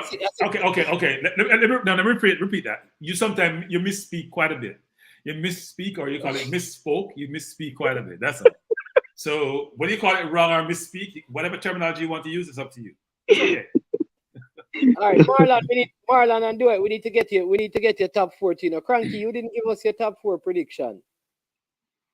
My top 4 is a normal top 4. I make Dima happy. Arsenal 1, Man City 2, Liverpool 3, Man U 4. So no Chelsea, no Tottenham, no Newcastle. No, I think it's going to be an interesting season because we have a top 8 team, top 9 team. We put Brighton and Villa in that mix. It's going to be interesting. But no, I think Tottenham will do fairly well even without Kane. I don't have the same view of people around Tottenham as they do. Madison will score goals. Richarlison will score goals. Richarlison will score goals. He did at Everton. And when you're a normal starter and you're in and out of the team, it disrupts your momentum, it disrupts your flow. That's why he probably struggled last year. I think those two will score goals. Kulusevski will play well. Son will regain form. So they have 4 goal scorers on their team. They have bought a defender who's very good. I don't want to get into the specifics of each team now. We'll do that throughout the program. But they have a decent team. They got to buy a couple more defenders and a midfielder. But if they do, and their coach has a good reputation, especially when his time at Celtic and his time in, where was he, in Japan and Australia, I think they'll do well. Demo, of the top teams, right? I'm talking about City, United, Arsenal, Liverpool, Chelsea. Who has made the best moves? I mean, who do you rate? 1 being the lowest. Yeah. 10, how would you rate Liverpool transfer window so far? All right. So may I answer your first question first in terms of who I see making the best moves? Well, somebody out there the road. Yeah. So the thing is, it's hard to say who made the best move because I guess teams are looking for what they need for a specific thing. So it's like me can say, Madison going into Spurs is a big thing, but losing Kane for me is a massive downgrade. Richarlison is a bug. I don't rate him at all. He's horrible.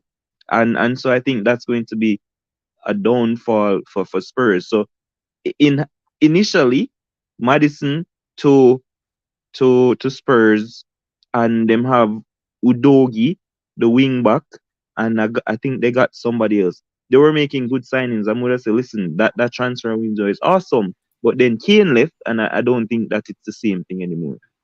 So let me say this: 2 things. One is Kane didn't fit the manager's system. I think you guys realize that. But he's a pressing manager. And second of all, no, listen what I'm saying, because I know you're laughing, but I'm always proven right. Demo, watch yourself, Demo. Watch yourself, Demo. System at all. No, it didn't fit. Look. It didn't fit the manager's pressing system. He scored 4 goals in the last preseason. Can I finish my point, Demo? Okay, You can come back in. Go ahead. It didn't fit the manager's system. Yes, he's a brilliant goal scorer. We all know that. But people have their system they want to play. And yes, Kane will always score a goal. But you have to adjust your system to fit Kane into it. And here's another point, actually. What is Tottenham's record without Kane? Do you know? Are you asking me? I'm asking you a question. What's the record without Kane? No, I don't know, but I'm sure you're going to tell me. If not, go look it up. Okay, so you're not really look it up. You know why? Because Kane used to be injured quite a bit. Kane used to be injured quite a bit at the beginning of seasons when he used to have his ankle problem, and they weren't doing poorly. You go look it up. So this whole concept that because I lose a brilliant goal scorer, I'm gonna fall down the ladder. People rally around. Did Arsenal have a brilliant goal scorer last year? Arsenal had nobody score over 15 goals. Jesus was injured for half the season. All the players pick up the slack. What guys? They're not just losing a goal scorer. Harry Kane used to come deep and spray the passes same way. Harry Kane was a Sam can do that, motivator, though. a leader for the team. He's not just a goal scorer. Harry Kane is Tottenham. Sam can do that, though. Son can do what? The Son same can thing. drop deep and spray passes from half Yeah, line? he did No. that. No, He no, no, did no, that. no, no, no, no, no. Sorry, no. But yeah, so back to the point. I think Aston Villa has made some Hold on a good second. signings. Because Soldier, I sent you the link, Soldier, because the phone battery is going to die. It is not connected. All right. So Yeah, that's Mr. Speed has been talking to management Soldier, so you have to be careful. Mr. Speed okay. has been Soldier, talking to so I management. sent you the link. Soldier, I sent you the link. The phone battery is going to die. Can you come on to the stream? Because I sent you the link. Yeah. Okay. Good.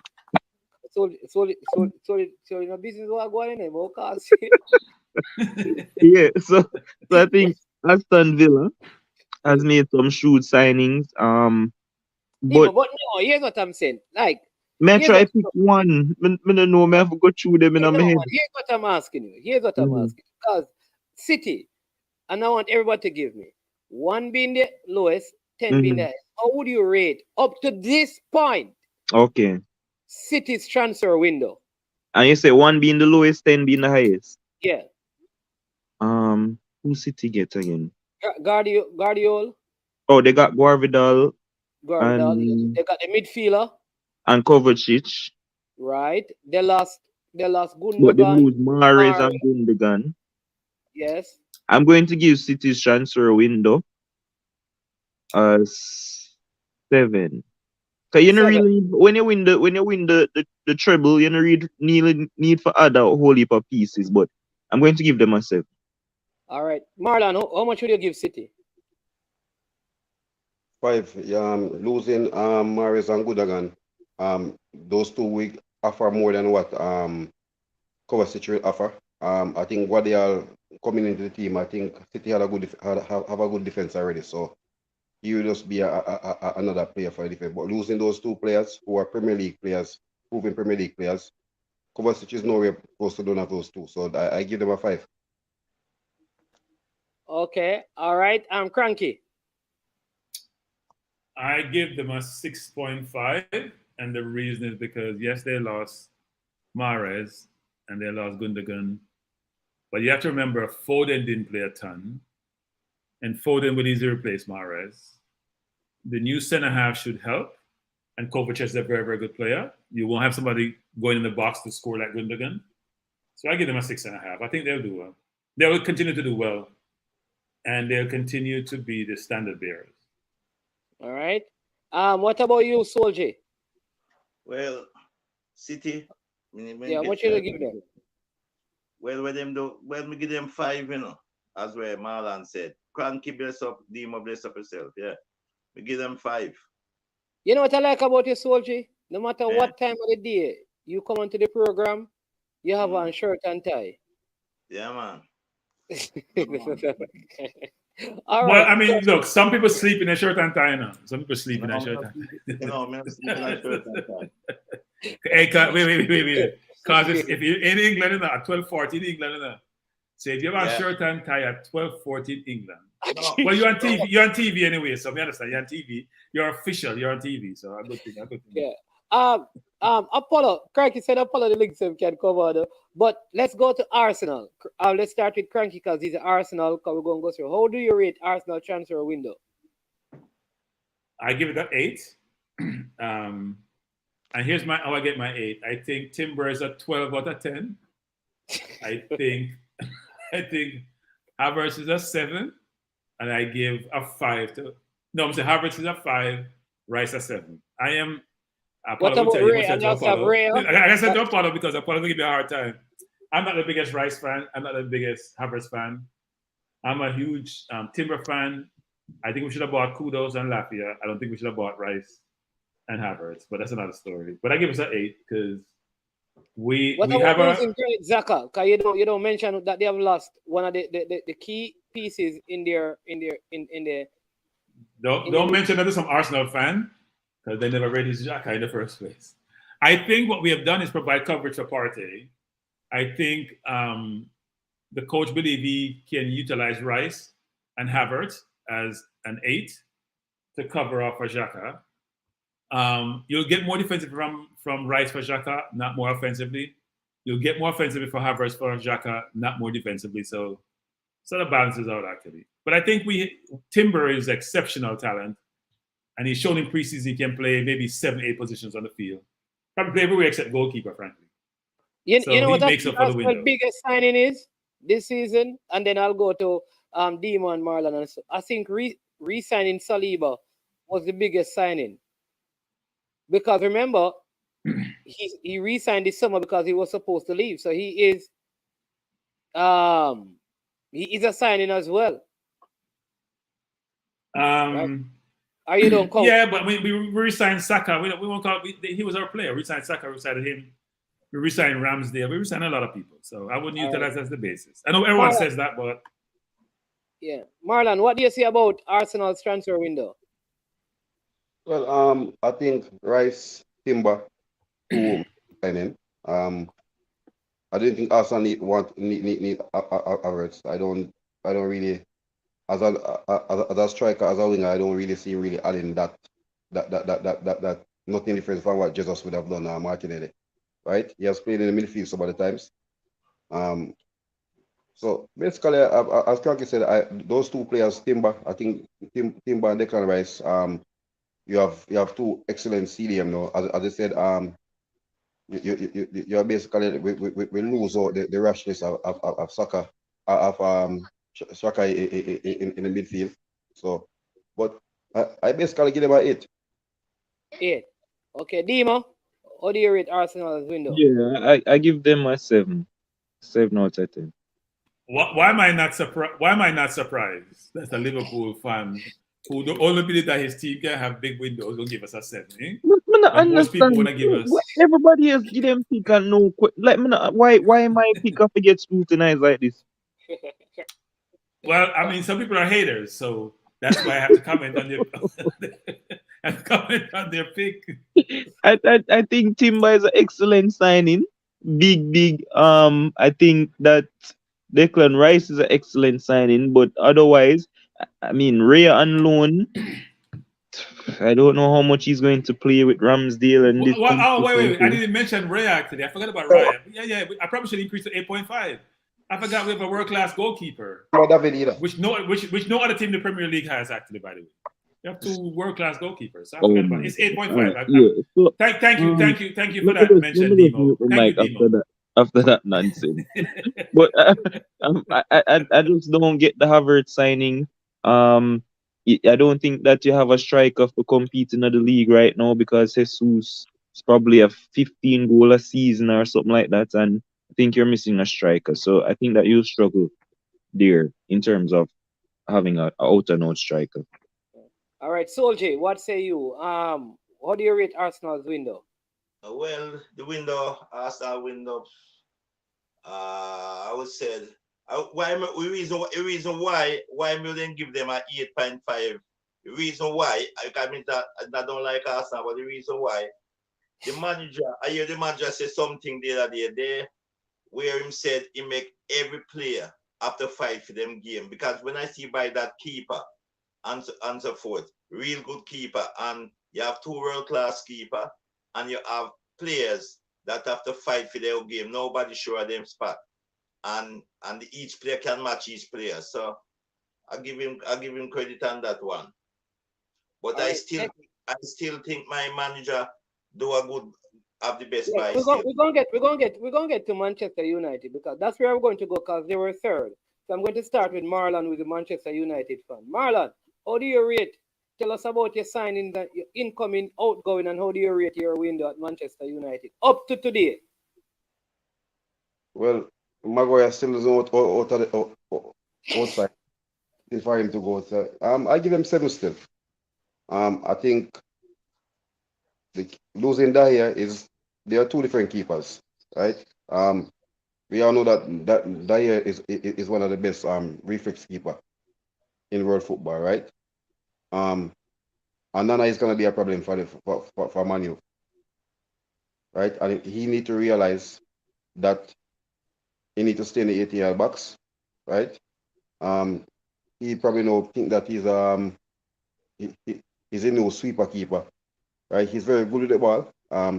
Sometimes his overconfidence we let him down. But I am looking for a few mistakes from him, right? We literally saw a couple already. I want to say a couple. The goal that they scored, that Lance scored against them, it was from a mistake from the midfield, but he was out of the 8-yard box again. So that's something he'd have to work on. Highland coming is an improving striker. Young, a lot of potential. But if you watch him, if you watch what he has done, I'm not even looking at the club game. Watch what he has done for Denmark at the international level. He's going to be a player too. Once he's fit, he's going to be someone to really reckon with. But he's very physical as well, and he has a lot of pace. Mason Mount coming in the midfield here. He will add depth in here. He's much better than Fred, and basically. So, but I think if you look at it, I think Mount and Casemiro will start. Bruno in front of them.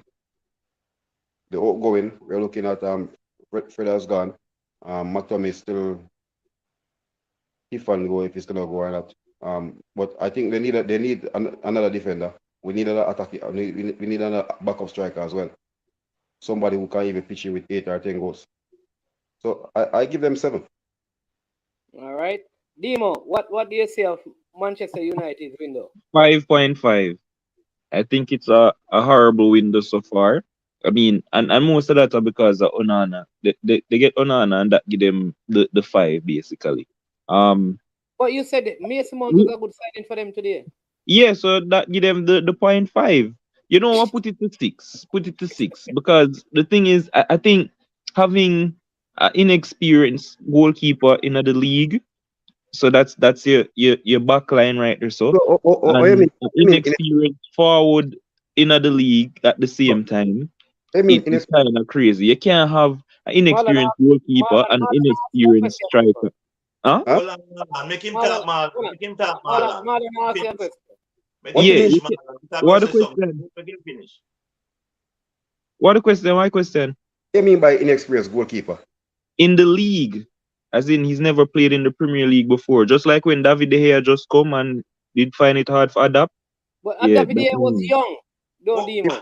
David De Gea was young. Demo. Man, when Alice come to the Premier League, Alice wasn't inexperienced. Boss, you don't hear what I'm saying? I paired 2 things together. An inexperienced goalkeeper and an inexperienced forward. That to bring in for winning the league and challenge. That cannot work. But like you cannot have one a lead your line inexperienced and one a defend your goal inexperienced at the same time.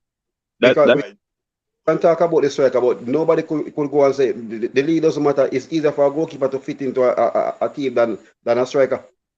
Yeah, it is probably easier, but that not say him experience with the league. But like me not see him go come and come collect and do all way do him play for Ajax and them something there. He must get used to the Premier League first. Like you can't just come and think you can come claim against the big Burnley team or a big whatever team you play against. You have to get used to the league. But Dimo, look at it. Edison left Portugal and came, right? He wasn't the best goalkeeper, right? Look at all the keepers. Not the best goalkeeper. Alisson, all of them still not the best goalkeeper. Yeah, but what I'm saying is either for the keeper to come and adjust himself to the league. And that's fine. He probably will adjust. I'm saying starting the league, he's inexperienced in the Premier League. We never say him can adjust. The more he play, the more he's gonna get used to it. Don't Ireland, Manchester City come into the league as inexperienced in the Premier League. Bro, like, so can we move on from this? Because I think Dimas misspoke again. I think Dimas. Okay. All right. So Dimas spoken about a keeper who is played in the World Cup, played in Italy, played in Holland, being inexperienced in the league, where there's nothing about the league that a keeper need to be experienced. They kick the ball different, them shoot different. I'm confused about the keeper being inexperienced in the league. Any other league? That's what you're saying. Everything it's a little more physical, but he's a big keeper, he's a strong keeper, play at the highest level. If the league did so easy, then when the hair come, why I'm never just adjust straight away? Because he was a kid. He was young. He was a kid and Maga kid with the weak. He was young. Yeah, But he was 19. What? He was 19 when he left Atletico Madrid. Yeah, he's a 19-year-old demon. You can't compare that to Onana who have kept. And you understand me? But So management, what's that management? So did Edison struggle when he came to the league? Did Edison struggle? Did Allison struggle? That's what Alisson did struggle. Of course he did. no, demon. No, he didn't. No, he didn't. No, he What didn't. mean Alisson never struggled? Not tell me about my No, he side. didn't. Brother, No, he Alisson didn't. was No, he making a ton of mistakes when he came. Even when him there try to pass out the ball, Does it? because he never used to the He press. may have He made used to mistakes, but he didn't struggle with the league. He made boss, mistakes because he makes listen mistakes. to what I'm saying. Alisson never used to the pressing of the league, so I'm thinking they have more time on the ball than he actually did. Onana is somebody who like to pass out the ball. That is not going to be as easy as he thinks it is in this league, because it is quicker and faster than what he Edison, is. Demo, it'll be easy for Nano because that's what he does. In fact, what he do is suck you in, and people he's gonna scare people because he's very comfortable on the ball, Demo. So when you press him really hard, you're gonna pay for it. So you'd be much more cautious about how you press him. All right, uno win. Keepers don't have to adjust in the Premier League. Thank you for surrendering. Keepers don't have to adjust. If the football is the same, you play it everywhere, them kick the ball the same way. Keepers don't have to adjust. Fine. I still give Manchester United 5 out of 10. All right, 5.5. All right. So how much do you give your team for this win? Crank was before me, you know. Oh, Cranky, how much do you give Manchester? So you want to be the last one. Cranky, how much do you give Manchester for this window? Cranky talking, man. Cranky talking to him inner man, him inner cell. So go ahead. All Cranky, so you say you should go. How much do you give Manchester United for the window? I give them a 6. I think Onana is going to be a brilliant signing for them. He will give up a few goals, but that's what you do in contemporary keepers nowadays, give them the risk they take. But he's the best goalkeeper in the world on the ball. Even better than Edison, probably. Even though Edison is brilliant. I think having a forward who's played in Italy, who's very, very young, very inexperienced, going to make it challenging for them. I must admit I don't rate Mount, even though a lot of people do. So Mount or Rashford, who is better? They both come from Chelsea. They're both the same. Demo, Mount or Havertz, who is better, Demo? Mason Mount by miles. I think Havertz is better than him. But Solji, how much do you give Manchester United for the window? 6.5, because them feel to get rid of some high player them were gone. So I give like them 6. Who? But they got rid of Fred. Fred and name Fred. I'll keep Fred over McTominay, you know. But okay, Manja know our best. So, but I will keep Fred over McTominay. And it look like you guys are going to get rid of Harry Maguire. Right. That's why I said I give. That's why. Who they want to get rid of, I don't like, because I think Martial is one of the better. Only through him can't stay fit, but he's better than quite a few of them players where I see up there. Anthony Martial. Martial. Martial not leaving. Not leaving. But when I time they when I plan one leave and I did vex. So, but that's I still well as long as him this year, because I know him skill enough, so him can, if he's there and with the look of you there come back, and if they use Greenwood, they can win the league with these, you know. Because Martial and Rashford, between the two of them, we can get 30 goals from both of them. And really? Yeah. 30. What time is it in wait, what time is it in England? It's like 1 o'clock, right? 4 minutes. It's 4 to 1. So you started drinking when, like at 8 o'clock when they open the pubs up? Is that what it is? And the pubs are closed? I'm about win the league. Which we league? All right. I bet you said I'm at least means a betting man. So you know betting man. So no. Me betting. No. I don't have betting man. But let's talk about it offline. Yeah. Whatever you want to put on, me match it. Say money now in the league. Contribute your money to a word because Manchester United not going to win the league. Contribute to Cranky. Whatever you want. Anytime I hear that, I confident this manager can win the league. Worth him getting the player that he want, that he need. So you believe that this season Manchester United going to win the Premier League? Yeah. All right, give me a top 4 again. Man U, Arsenal, Tottenham, and Man City. So Man City finishing 4th. Yeah. The team that had over So 30 okay, so what happened? You mean Understand. Pep resigned and De Bruyne got injured and Haaland got injured and Silva got injured? What happened? They're going to book him Something too, man. happened. They're going to book him too. From first to fourth, Soldier. Yeah. What's Yeah. Soldier doing? Marlon. You know what, man is man? Hey, Cranky, I hear you say something earlier on, Cranky. Many people say Tottenham, they lose Hurricane, but maybe it's a favor happen for Tottenham going forward. Because this manager really, what Cranky said, something is right, In like Hurricane, but film style, he don't want the team to play around, just you play around Hurricane, Manning's man. He want teams where every man have to work. Marlon, let me ask you. You hear from a fellow Manchester United. He says Manchester winning the league, Arsenal second, Tottenham third, and City fourth. What would you advise him?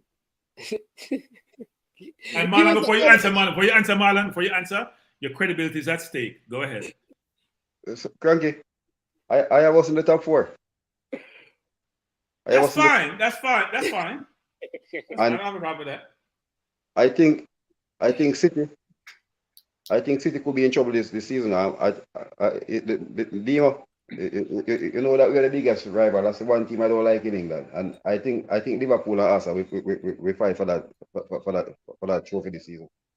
If everything goes good. All right. Yeah. Barring injuries, but it's gonna be closer than last year. It's gonna be a close this season because guess what? You have teams taking our points off other teams. Right? I agree with that. What is going to be when the top 6 team goes up against each other? All right. Apollo says Arsenal, Man City, Liverpool, Man U. That's how they're finishing. But listen, a surprise team that everybody have them out. Most people have them out at the top four, not everyone. Is Newcastle. They finished fourth. They brought in the Italian Tonali from midfield to pair up with Guimaraes because they have both leagues which are too good. D-mid. They also brought in cover with Livermento for Kieran Trippier, young right back coming from Southampton. They also brought in Hardy Barnes from Leicester, a winger, to replace St. Minos, right? Who gone to bright place Saudi Arabia, so he can increase in money and his pro performances. You and Demo was high on Newcastle defense last season. Cranky, you were always talking about minimum. And the danger he posed with Newcastle. How do you rate their transfer window? Well, they keep complaining that they are restricted by FFP. I don't know why this is what Man City does, and just spend the money and take the hit later and just tie them up in court with lawyers. I'm not sure why they're not doing that. But they had a decent window. Harvey Barnes is a good player, but Harvey Barnes is hit and miss. The kid Labyrinth from Southampton came off a bad injury, so we'll see how that goes. The midfielder Tonali is a good player. They had a decent window, but man is man, as Demo mentioned before, and as Marlon mentioned before, if you think about it, everybody has strengthened, man is man, significantly, Liverpool, and the window is not closed yet, right? Because the Caicedo, Lavia thing has not been told. And though people say Lavia's going to Chelsea, that's not, all the things are finalized. Chelsea, people come to the medical and then all of a sudden they cancel deals. So we're going to wait until the window closed to really make final decisions. But I think Liverpool and Chelsea are going to be much stronger come close to the window because they're buying quality players. And Liverpool has refurbished their entire midfield. They've got younger, they've got more skillful, they've got better. And Chelsea, with Jackson up front, will get to Chelsea. And now with Santos in the middle, with the kid from Argentina in the middle, maybe Caicedo, maybe Lavia, they're going to be a good team.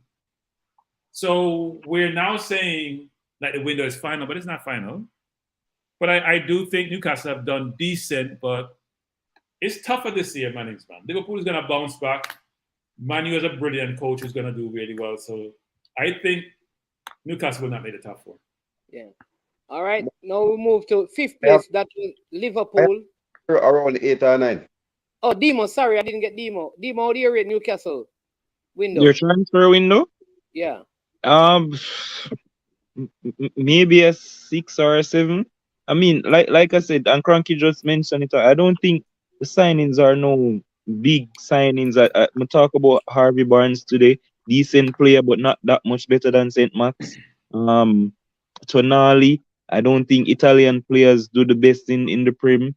We have to wait and see. Livramento is just a backup to Trippier. Like when I get all this hype about Newcastle, and like I said, they drew plenty games last season, and I know people say them perform well and all of that, but I think them take probably like 2 games to the end to secure top 4 because we'd again pan them as well, and I think they secured it with 2 games to go or something like that.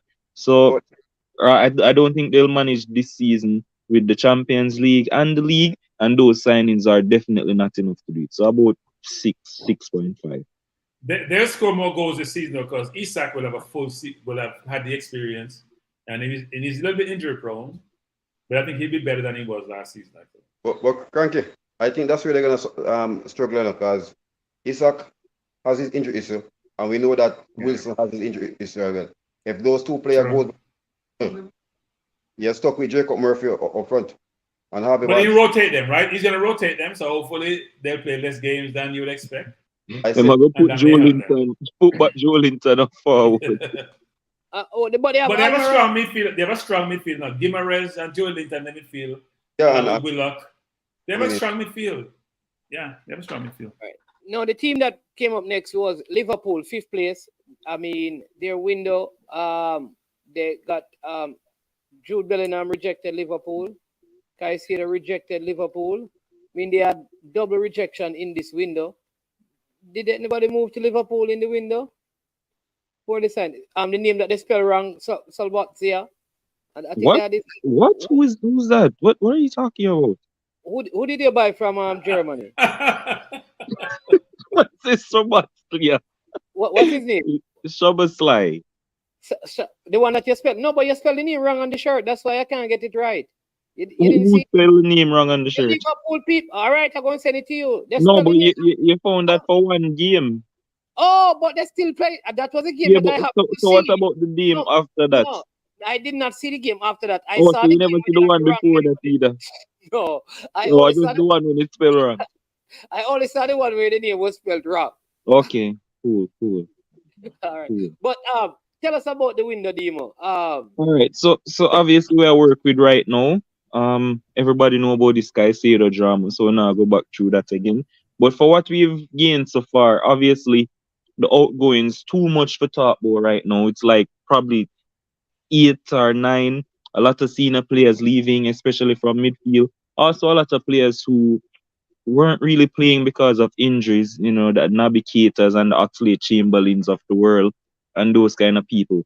When and Milner, Milner, and Fabinho left, it was really crazy for me. I mean, I kind of pull up my ears like, we don't have a 6. Like, who are going to play CDM? I mean, I personally, Bashetic is good enough, as I mean him young, but I think that he's good enough to play the 6. And for me, he's way better than, well, not way better than Lavia, but I don't see Lavia having that much over Bashetic playing as a 6. And it kind of kill me to see that we were going all out for Lavia and pay 50 mil and all of them nonsense there.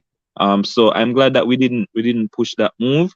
But our incomings, Shabasly, McAllister, and where next man? Shabasly, McTin. What my other midfielder am I carrying? that's what them Demo. Oh, just those 2. Oh yes. Keep on the thing so we get a third. But we have No. You have Caicedo. You have Caicedo. yeah, so those 2. I mean, we got Brighton, one of Brighton's best midfielder. I think that's a shrewd signing for the price that we got him for. I think it was a release clause, whatever it was at the time. I can't remember right now. Very involved. Him can play 6, him can play 8, him can play 10. Very versatile midfielder, and I'm glad that we got him. And Szoboszlai is one of the best young players in the world, especially for his technical abilities, free kicks, his penalties. Well, basically, his dead ball. So I'm glad that we needed the revamp in midfield. We got it, and still looking for more. So I'm going to go for about 7 as well. I think we we have more to do. So I'm gonna just say 7 for right now. Marlon? I give them a 6 because they have lost a lot. They have lost a lot, and especially Premier League proven players, right?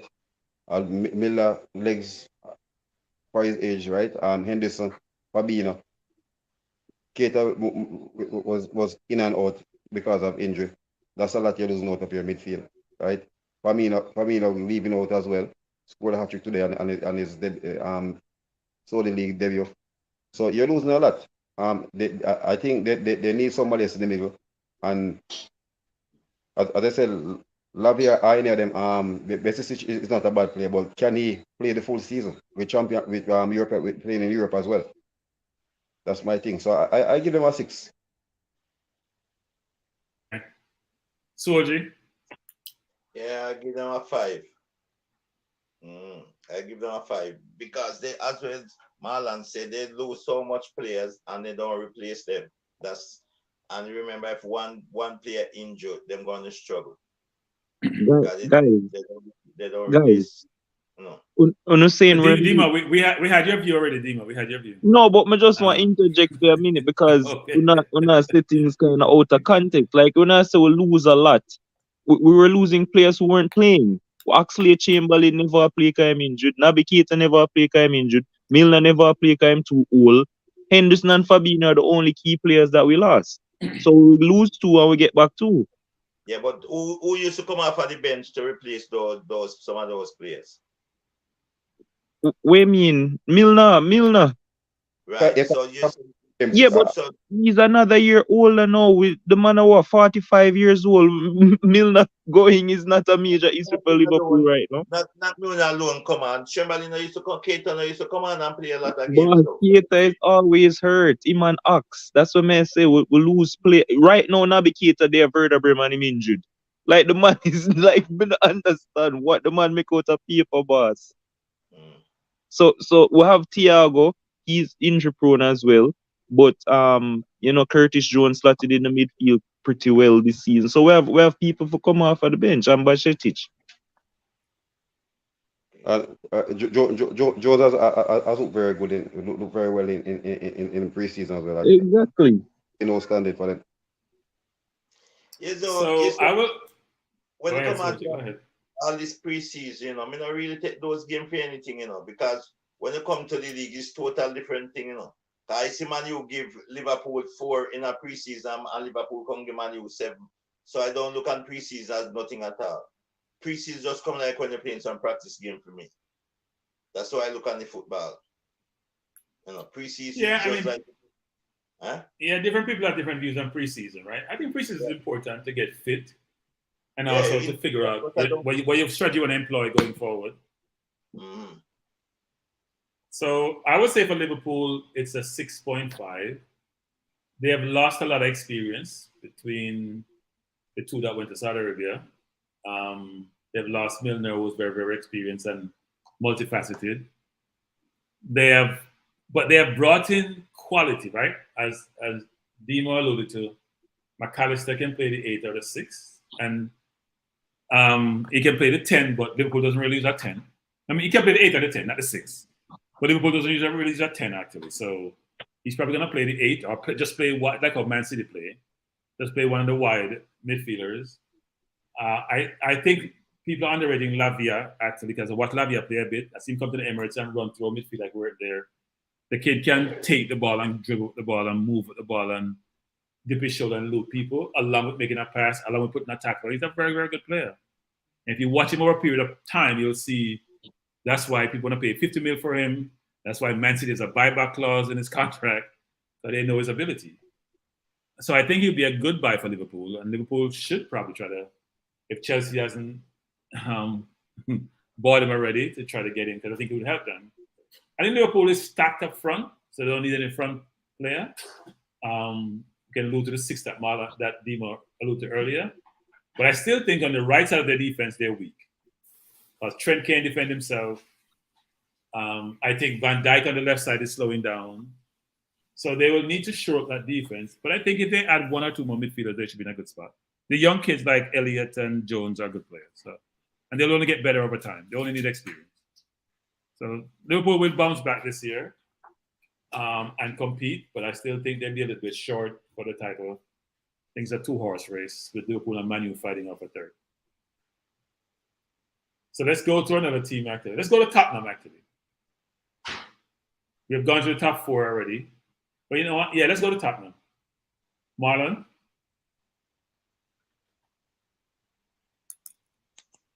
Can't hear you, Marlon. Yeah, the mic was weak. They brought in some good pieces. The problem though, where the goals are gonna come from. We can't leave it. We can't go in. I think we can't leave. They have to go out and really find a proven striker, and we all know that there's not many around Europe right now to get. The few strikers out there, probably that money they pay for Kane, they have to go and spend it back. So if you look, if you look Osimhen, and I don't see Osimhen leaving to go to Spurs or any of those teams. Martinez as well, Lautaro Martinez, Vlahovic, which I don't see those players moving to go to Spurs. Those are players who are basically in the Champions League already, so they want to play Champions League football. But I give them a 7 still. I think losing their captain really hit the team a lot. All right. Did we lose Solji? Solji is still there? Can't see Solji? Yeah. No, man. You just get dark, Solji. You've seen your bedroom, you get dark. Go ahead, Solji. No, let me just turn off. Like, no. Okay. No, just turn off. Like, no, what happened is, I think Tottenham will finish very strong. And I see them in the top 4. Because I don't think they have Europe. No Europe is here. Right, so that's only gonna. I think Sang, you can get 20-something goal from Sang this time, because technically, I think Sang is one of the most deadliest forward. If you as a defender make that ball drop and him turn, because by the time you turn, he already gone. So I think Sang will score at least 20-something goal this season.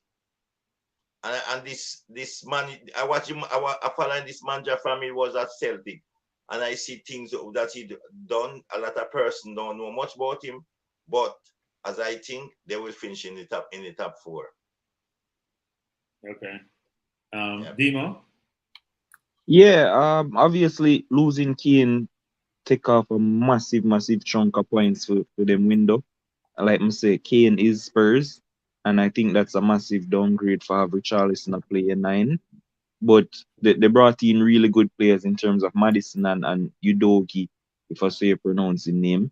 I think he's an excellent wing back. He is very creative.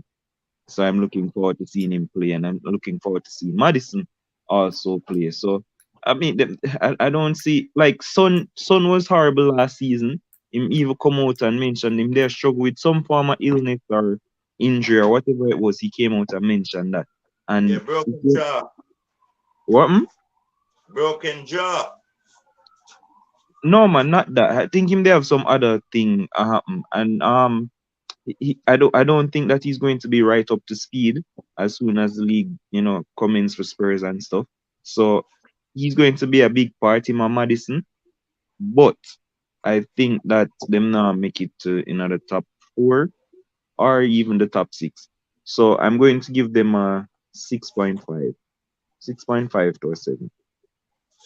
Okay. Cataract just joined us. Good evening. Are you hosting tonight, Cranky? Yes, I'm not co-hosting with you. I am the one hosting. No, I'm asking. Are you hosting? No. But I'm just telling you, clear as day. I'm not co-hosting with you. I'm hosting. I was hosting with Manny's Man, and I think something transpired because I've lost electricity. Because in Jamaica, you guys take a break from utilizing the light sometimes. So yes. So we're talking about grading the transfer window for teams. Yes, I've been listening. And I said I respectfully respect the fact that I'm in the championship. I thought I joined late enough for championship football, but and I would retain you Premier League guys a lot. I just wanted to ask that as you were on Tottenham, that's why I sent in the join the stream. What do you think about Cameron Archer moving from as a possible move from Aston Villa to Cataract. Spurs. We're not answering the question. We should have let you on the stream because you're a championship. You're in a different league. You're not at the elite level. We should have let you in, but we did to discuss the rank. We're not talking about Cameron Archer. No. You were talking about we're not talking about play. We're not talking about Hotspur. Yes. And the fact that they have lost their talisman. Yes. And very recently, even today, I was reading that Aston Villa was looking to offload 2 players, one of them being Cameron Archer. So I was asking if they made a move like that, would you think that that would bolster their rating of their window? Well, it probably moved them from being 8th to like 9th or 10th. That's my view. I don't Cameron Archer would add anything to Tottenham at this moment, given their needs. They need a lead striker. They don't need someone who is up and coming. They need someone who's proven can put the ball in the net, which is a premium nowadays in the Premier League or any league, frankly. No, I don't think Archer's going to help them. But do you have a view as to the transfer window, or you haven't followed that? Because I know you are ultra and you follow Leeds, and you go follow them down to League One. But anyway. No. We have got no first point. 2-2 draw. But the transfer window, I follow Leeds. I pay attention to the transfer window as it affects Leeds and the players that Premier League clubs are looking to siphon off of Leeds. Yeah. There were a number of players who had release clauses. We lost the goalkeeper, who has the goalkeeper has a release clause. Tyler Adams. Oh Lord.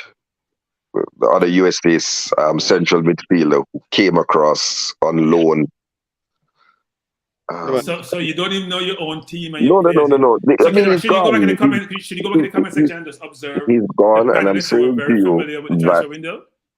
I'm familiar with the transfer window. You don't even know the player from the US that starts with an M. McKenny. I'm here to help you. Just okay. It is traumatic when one drops from the Premier League to the Championship. The first couple of weeks are very nerve-wracking, particularly when you see Leicester get off the 3 points, Southampton get off the 3 points, and you are at a point. Cataract, I'm going to cut you.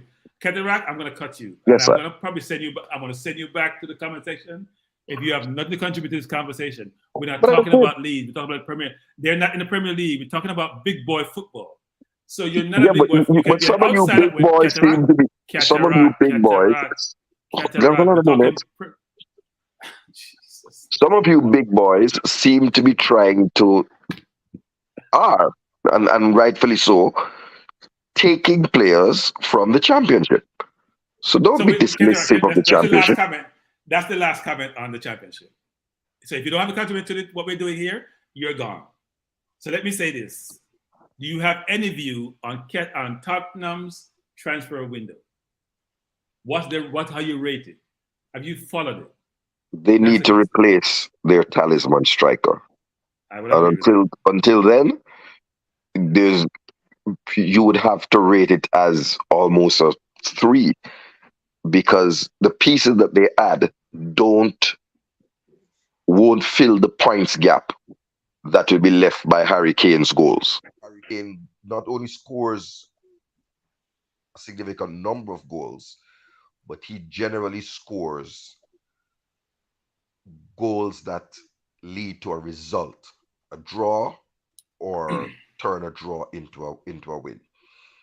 So they're going to be struggling to replace that. Okay, thank you. So you get another 3. Okay. So let's Frankie. Yes, go ahead. Secure a striker. I just have a question since a Leeds fan is here. Right. What's the deal with Nanto and why is he not getting his desire to leave? Who want him again, Cranky? I forgot. Was it I don't remember. I think Everton wanted him. Everton, yes, I think it was Everton. Why is he not getting the desired move to Everton? Because he has a contract. That's why he has a contract. And until Leeds think it's time for him, they don't want to come back to the Premier League. What would you call your best? If Adams is going to leave and he leaves and more players leave, how do you get back to the Premier League?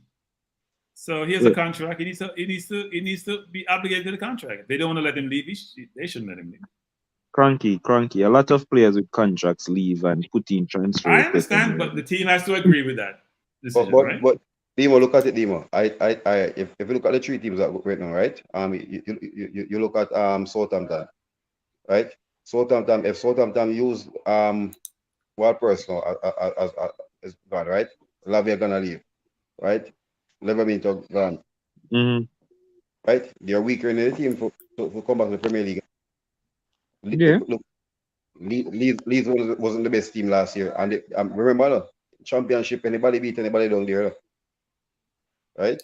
So here's the difference, Marlon. A couple of things. One is Lavia hasn't played most preseason, didn't play the first game. Yes, Ward-Prowse a big miss. The kid that went to Newcastle was injured all of last year. Yeah, so all they've really lost is really Ward-Prowse because in their first game they were dominant. They kept the ball for almost the entire. They made 900 passes, probably the most ever in a game. So they have their forward. They have Adams up front. They have their forward line, which is what they need, and they'll take the money that they get of 50 plus 30 plus another 30. They can get 110 million. They can go buy some players. But I think the Leicester City will be okay to come back up. They will be. The defense is gonna be a problem because I watched Leicester the game against Coventry. Okay, so we're gonna stop right there, Marlon. I'm gonna stop right, Marlon, because Cataract come in and go on tangent, and we are following the tangent in Magapan. We're gonna bring it back to Tottenham. Okay, Demo, your review on Tottenham's window. Oh yeah, I just gave it. Okay, so I would say they get a 6, right? I think Kane. They finished 8. Everyone say they lost Kane and it's the end of the world. Did they not finish like 8 with Kane? So all these 30 goals didn't change their position in the league. They finished outside the top 7, right? Didn't make a difference. They've added a very good, a left back. They've added Madison. I'm sure they take the $100 million pound for Kane and go buy 1 or 2 more players. They'll get back the kid from Uruguay who was injured all season with an ACL injury. They have a good Vélez, the youngster from Argentina, the young striker. He's going to be a good striker. But he's still young. So they have actually improved their team. I give them a 6.5. Right? And I think everybody will, and they will not have Kane now. The manager will not have full authority because he doesn't have any person he has to be worrying about their feelings. He'll have full authority, and I'm sure given his style of play, he'll make it uncomfortable for some teams. But I don't want to play Man City like how we play Man City. Play them now. Man City have not beaten them in years. They have lost Kane, and Kane was a big instrumental in them beating Man City. But they've always played counter-attack in football, and they should play so with some teams. But anyway, we move on. Chelsea. Demo. Chelsea's transfer window, which is still ongoing, by the way. Listen, I don't even. It is so. We call that shotgun and spitfire. I don't know. Chelsea just see somebody and them just buy somebody. I'm not sure what the plan is. I see an idea there in terms of getting a young team. Their captain now is Reece James, a young guy. I think their most experienced player, as I was saying earlier, is Chilwell, and he's not even been there all that long himself. So it's basically a young team with the Nkukus and the Jacksons and all of these players. See Chukwuemeka starting games now and looking like Pochettino wants to use a young, vibrant team, but they're just buying everybody who walks. I see the Tyler deal broke down today, and them just link with everybody and the Caicedo thing. But for the people that they did get in, I'm not going to remember everybody right now, but Jackson is a brilliant signing and Kuku is a brilliant signing. And I think that they got Sanchez from Brighton, I think the goalkeeper, but they lost so many players too. But I don't know, man. This is confusing for me. I'm going to give them a 6 out of 10, just because I think it might take a time for them to gel and have a good run at the league. Right. Marlon? as Dima said, guess what? I give them 5. Kante, Kovacic.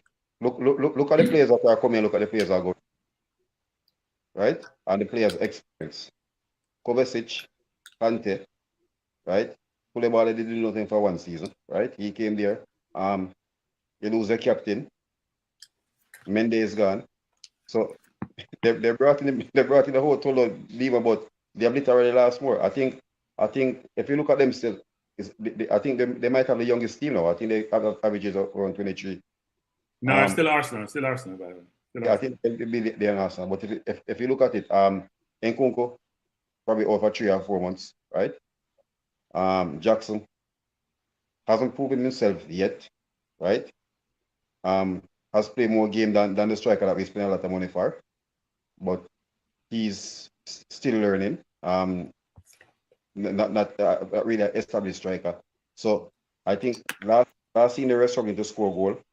I think they're gonna struggle to score goal this season. They're gonna create chances, but they're gonna struggle to score goals, and they're gonna struggle to keep what goals as well. Because if you look at the defensive line, the centre backs they're inexperienced. You put the father around it, Thiago, they are it. And I don't see him starting for Chelsea.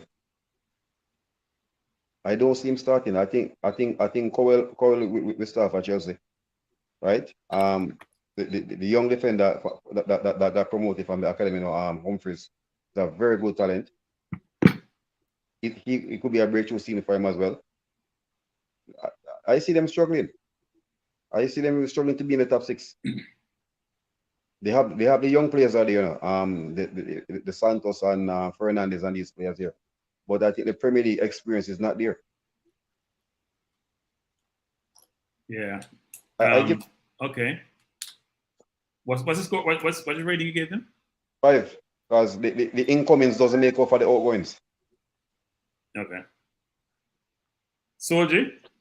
Yeah, I give them 4.5 because they're buying like you go to supermarket as well. Arsene Wenger says that like going supermarket and pick up pumpkins and this one and that one. Because what happened to the guy? They buy the one from Ukraine, that youngster. Modric? He's still there. He's still there. You see, if maybe not this season, but if them can get it right, there will be a force to reckon with come next year. If they can get it right. If they can get it right, if the coach can get it right this year, he will be a force to reckon with. If he can get it right. But away from that, they have a young squad, well, they say Arsenal, but they have some talented players. But they're just buying same way and don't know who, as Redeemo said. If somebody come up on the scene and they hear about him, they're going to just choke our money to get him. And that's all they're doing. And you cannot do just shopping like that. You have to know what you buy. And so I don't know. I only hope. I wonder how our young boy will get in at this thing when he go over there. Because so what rating? So you give him a 4? Okay. Yeah, give him so a 4. I think Chelsea's window has been underrated. I think they're very chaotic about how they buy. And Kungo would have been a great signing. He had a very good preseason, but he's injury prone. He was injury prone in Germany. He didn't make the World Cup because he got injured, and he's injured again. And when he goes to the knee, that's always a problem. But as Marlon alluded to, they have Jackson, they have Santos, they bought Sanchez, they had Modric, they had Cole coming back. They may get Caicedo, they may get Lavia. They have a lot of players. The question is, how do they fit that puzzle together? I'm going to give them a 6.5. If they get Caicedo, I'm going to give them a 7. I think he's a brilliant midfielder who can play the 8 and the 6 real comfortably. They can move Fernandez more forward. They're going to have Gallagher playing more forward.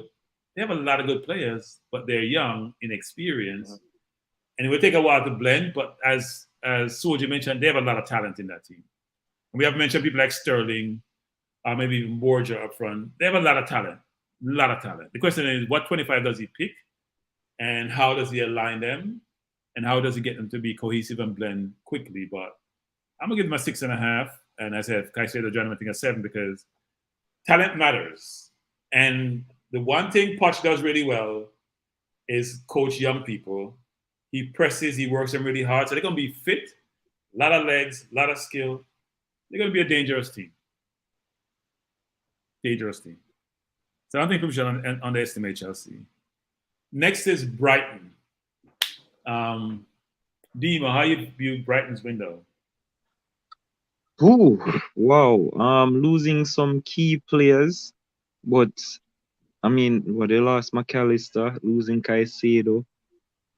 I mean, obviously, but two of the main players for them, I think, Unda went out on loan or permanent. I'm not even sure. I can't remember everybody right now. But those two were pivotal for them in midfield. It's like Deserby know him just know how for real talent. So it's like you can't even say, listen, you lose those, so whoever you bring in now won't fit in because I think they got, tell me who them bring in. I can't remember who them bring in. Pedro. Yeah, Joe Pedro, that's the name. Dawood from Dartmund And Dawood. One young winger from I think I went from Belgium. No, yeah, I don't know the winger, but Dawood and Joe Pedro. They bought the winger, loaned him out, and they brought him back actually. Yeah, those are the two that I'm thinking about. Dahoud and Joe Pedro. So it's just a lovely mixture of youth and experience because James Milner obviously went from Liverpool there to add some experience with them, and they also have Lallana. And I think, Welbeck should still be there for guide like the Fergusons of the world and the Encisos of this world. Because it's such a talented young squad that they have, and we saw how well they performed last season. Losing Colwell though is a big miss. He was integral to them at the back, but Lewis Dunk and the others there, Estupinian and all of these guys, Sully March, Mitoma, they still have a solid team. So the two signings that I remember in terms of Dahoud and Joe Pedro, he wasn't like awesome at Wolves or whatever, but we know this Derby can transform him, leading the line with Ferguson if they play. So I'm going to give them a 6.5/7 because the two that they lost were so influential. But I think Deserby can work with what him have, and I think Tyler Adams is in the pipeline. Or Adams, I'm last name, the American Tyler in it. So 6.57. Okay, Soji. Well, I don't really follow that like them team them much. You see who them have from who them not having. Tell you the truth. Them Brighton, so I don't know. Yeah. Marlon. I think losing McAllister and Caicedo is gonna be a big hit. I'm not really say Caldwell as Webster and Dunk were the two main centre back. They are there, and I think Igor that has coming in from what's his name again, Anderlecht, is a very good defender. So I think he will be a backup for one of them. But Caicedo and McAllister gonna be a big miss. But if you realize the last 8 games of the season, Caicedo wasn't the last 4 to 5 games he didn't play, so they're basically start planning for him already. And since so that is gonna be a headache for people here. Mitoma is still there. Ja Pedro, he and Mitoma gonna really give defenders headache, right? And whether it's Ferguson up there or Webber leading the line, Sonny Marsh as well on the flank. So I think they will keep by their status as a top 10 team. So I give them a 7. Okay. Look, I think it's hard to give them a 7 because they've lost two of their engine. I agree that Caicedo was being played at right back in the last few games of the season because they didn't really have a right back there. It's an emergency there. That Joao Pedro is a good player, and since so he's been excellent, and he's like 19 now. Mitoma has played really, really well. They have a good pair of centre halves, but it's been a challenging window for them actually, given that they have lost their two midfielders. But what they really do really well enough, they have contingency plan for everything, whether it's for coaches or for players. So I'm sure they have every player scoped out that they may lose them, and they have replacement coming down. Like they have a pipeline or ways of identifying players who need to replace the ones they have in place. And Cranky, to even say something, Cranky, they recruited, I don't know how they do it, but they always go and find the pieces to add to their team and really, really, really make them better. And then they get them for nothing at all and make big bucks out of them. Yeah, they have what you call good change management, right? So what you do is you identify your entire team, you identify your 25, and then you're saying to yourself, who would be in line to replace these players if I lose both of them, actually? But they want quality players that they identify. So if you are one of the big 6 teams, all you should do is what Chelsea has been doing to other teams, which is just look who they're tracking. Who are there in Dortmund tracking? Because Dortmund is pretty similar. Even though Dortmund get the ones who are much more well-known for a cheap price and then sell them on for a big price. Just look who they're tracking and then you do your own assessment. Caicedo, for example, Man U tried Caicedo in their I don't know what view. It was for 6 million, and look what he's going for now. Man U also, Martinelli tried out at Man U. So Man U get access to these players real early. They just don't do anything with them. Hold on there. Mr. Fresh God say NC's gone to the championship on loan. That's true? Where? I haven't seen that actually. I haven't seen that. That would be very crazy. I don't believe that. I don't see that. I don't see that happening. Yeah, maybe he mixed the name up. I could be. I don't know. I've checked on that.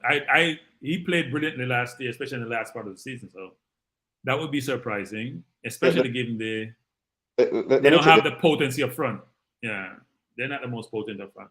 Man, you took a hiatus and you missed Cataract, who came in. I'm not sure why, to be his normal disruptive self, and doesn't realize that we were talking about elite teams, and we're all supporting elite teams, and we weren't supporting teams who can't keep up. And so he came in to talk about Leeds. Don't tell me he did. Yes, he came. I know he came to talk about, but he mentioned serious? Leeds quite a bit, and we weren't discussing championship team. This is not championship week. Championship team is not prime time, like 7 to 9. It's like 2 a.m. in the morning when everybody's sleeping. Yes. I fear Cataract need to be consistent with his medication, but he's not listening. So far, we're at Brighton now. We've gone through Chelsea. We have gone through Tottenham. We're at Brighton. Oh, you didn't do Aston Villa? Not yet. No, Aston Villa will be next after Brighton. Brighton, I think let me just give you my thoughts on Brighton. I think Brighton will keep on doing what they're doing. Buy cheap, sell high. I saw some report today. I saw it somewhere where Brighton, the amount of money that they have made from players. They spent 70-something million and made 300 plus. Yeah. Yeah. It's a startling stat, actually. Startling stat. That you could 4 times, you make 4 times your money. Well, they make 20 times their money on Caicedo, but you make 4 times your money. That's an amazing stat, actually. So my thing is, they are going to do well because they have a system of scouting that always bring in good talent. So I just feel like no matter who is leaving, all right, when Bissouma left, the question was, who was going to fill that void? They had Duffy and Dunk. One left, the void was filled. Like, I think Levi Colwill is now at Chelsea, so they're not going to have him. They're also going to be missing McAllister. The goalkeeper Sanchez is gone, although he became a reserve. So they sign a keeper as well. So I think they've really gone out and really 2 to 3 deep in every position for them. Yeah, so over the last 2.5, 3 years, they've spent 76.5 mil, and they've brought in, if they get the Caicedo transaction of the line, that have brought in 390 million. That's a big deal. They have made 320 million on player sales alone. Yeah. Whoa. They have done a phenomenal job. Just look for when Mitoma and them man there get sold, because Mitoma now be there too long. That's what I was thinking. I was thinking that if Mitoma played on the right, that Arsenal should buy him. but he plays on the left, and I think we have too many because he and Trossard had the issue at Brighton. But I'm surprised that none of the big teams have gone after Mitoma. Doesn't score enough. Doesn't Okay. score enough. So I would give them, listen, the amount of money, Brighton, if they get through the Caicedo thing, that's $140 million, $100 and almost $60 million on 3 players. So I would say they get a 9 just because of the money that they are making. Because sometimes you're not going to win the Premier League, so you have to be making money. And I think Come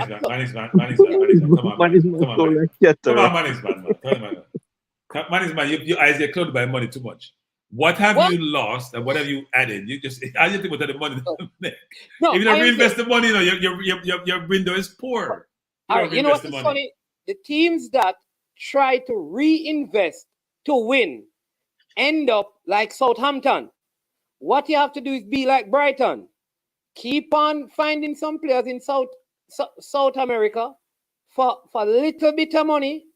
Bring them in, make a lot of money, pay your players well, and finish 7th, 8th, and stay in the league every year. You're good. Don't try and win the Premier League. Don't try and go and spend $100 million now to buy players to win the league because you're not going to be able to win the league. So so losing Caicedo and McAllister, they get a 9 for that. No, not losing them, Demo. They have not lost them. Unlike Liverpool, they lost 2 key players for the team.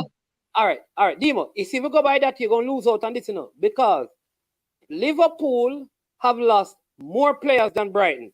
No. I said key players. Key players. Liverpool. You need any help, Demo? Demo, you need any help?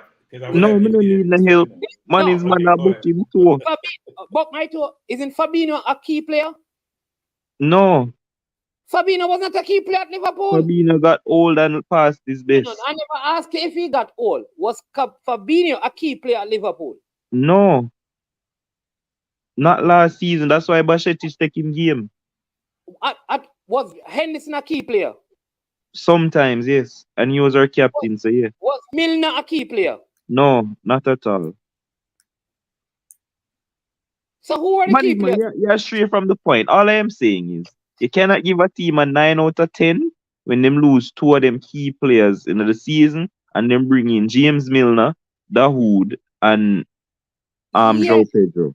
But the team, the time before that, they lost key players and the team finished better. Bissouma, Cucurella, that's his name. All right.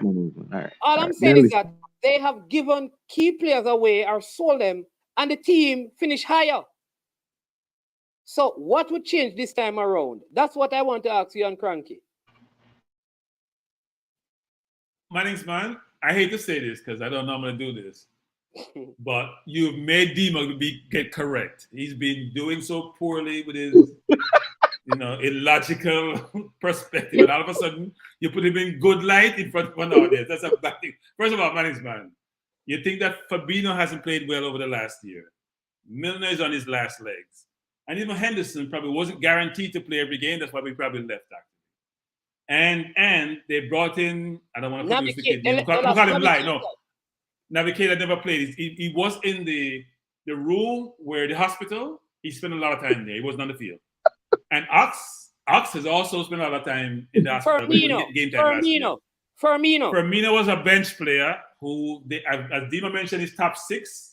What he meant was not the top 6 in terms of on the field, but his top 6 strikers between Jota and Diaz and Salah and Nunez and Gakpo. They have players, man. Trust me. He's right. For once, he's right. So let's move on from that because I don't want to say he's right too often and too long. But I would say this, that Brighton lost their 2 best players, frankly. That's hard to replace, no matter how good the kids are. It's going to take a while for them to acclimate to the league because it's a strong league, a fast league, a challenging league. But they have a brilliant coach, which is very obvious. I should say very good coach. Brilliant is, I don't want to use that word, and maybe brilliant. So he will help them because they play good football, actually. Even when they put Caicedo at right back last year, they were still walking the ball up with their center halves and doing what Man City did today, and you have to come take it off them. All right, so they're a good team with young players like Ensinso and Ferguson up front. They have a good and Mitoma. They have a good team, but they've lost two of their engine, and they have to replace them. And as the kids just fit in right away, they gotta go spend some money to fit them in. So Demo, that one is on me. That was a free one I just gave you. No, but all I'm telling management, they can't be a 9 out of 10, you know, because I gave them a 7. Can't be a 9. I gave them a 7 because we know what them can do, but 9? No, sir. Yeah. So Okay. next is Villa. Soldier, we're gonna start with you first. Aston, do you follow Villa? Because I know you only follow the top teams, you know. Unlike Catarrock, you follow bottom teams, you only follow the top team. What's your view on Villa's window? Do you follow Villa? Can't hear you, Soldier. Are you tight? Too tight? Soldier, I follow them. No, I said I follow them, but not too much. But I think they do a pretty good job because they bring in good players, and the manager, this manager since he come up Villa, he doing a good job down there, and he bringing some good players. Although he lost player, but he bringing good players. So to me, I give him a so far Villa is a good team, place team, so I will give him a 8 for him though. Since he come there. Yeah. Okay. Just as Demo? Sorry, go ahead. Remember, it's just 4 teams in England, you know. Remember that. I think England has about 8 top teams now. I don't think it's 4 anymore. So there's only 4 top teams in England, I think. Only 4 teams in England. He meant 4 teams in London. I think he meant London. No. I'm trying to save it. So I'm trying to save you. There are 4 teams in England. Yeah, man. You want to hear them? Okay, go ahead. Let's get a lesson in the teams in England. Manchester United under 18, Manchester United Reserve, and Manchester Ladies, and Manchester Senior team. Oh, you mean there's 4 teams for Manchester United? That's what you mean? England. So they started again the 4 team in England. So Manchester United under 21 under nothing. Wait. Soji, you know what I know, Soji? You guys became the noisy neighbors, you know. Yeah. You became the noisy neighbors. I swear, Soji want to sleep. Soji, you can't. It's okay. We don't feel bad. We don't want to sleep, man. They're not true, me attack, man. Oh, you left out Manchester United under 23s. Them in account. They know we not this year, so that's why I leave them out. Under 21, yeah. Under 21, I believe they don't win anything. What I'll say, though, I like Aston Villa's coach, Unai Emery, and I think because he has brought in Alex Marino, who he has coached already, Pa Torres, who he has coached. I think losing Buendia is going to be a problem, but I think Musa Diaby, I think this has opened the door for Leon Bailey to play again, because if Buendia and Musa Diaby were there, I think it would be a bigger fight for Leon to be in a starting 11. I think this just opened the door for him to be a regular starter, hopefully, in this team. I'm kind of. I still don't see him as a regular starter. I think they play Ramsey and Diaby.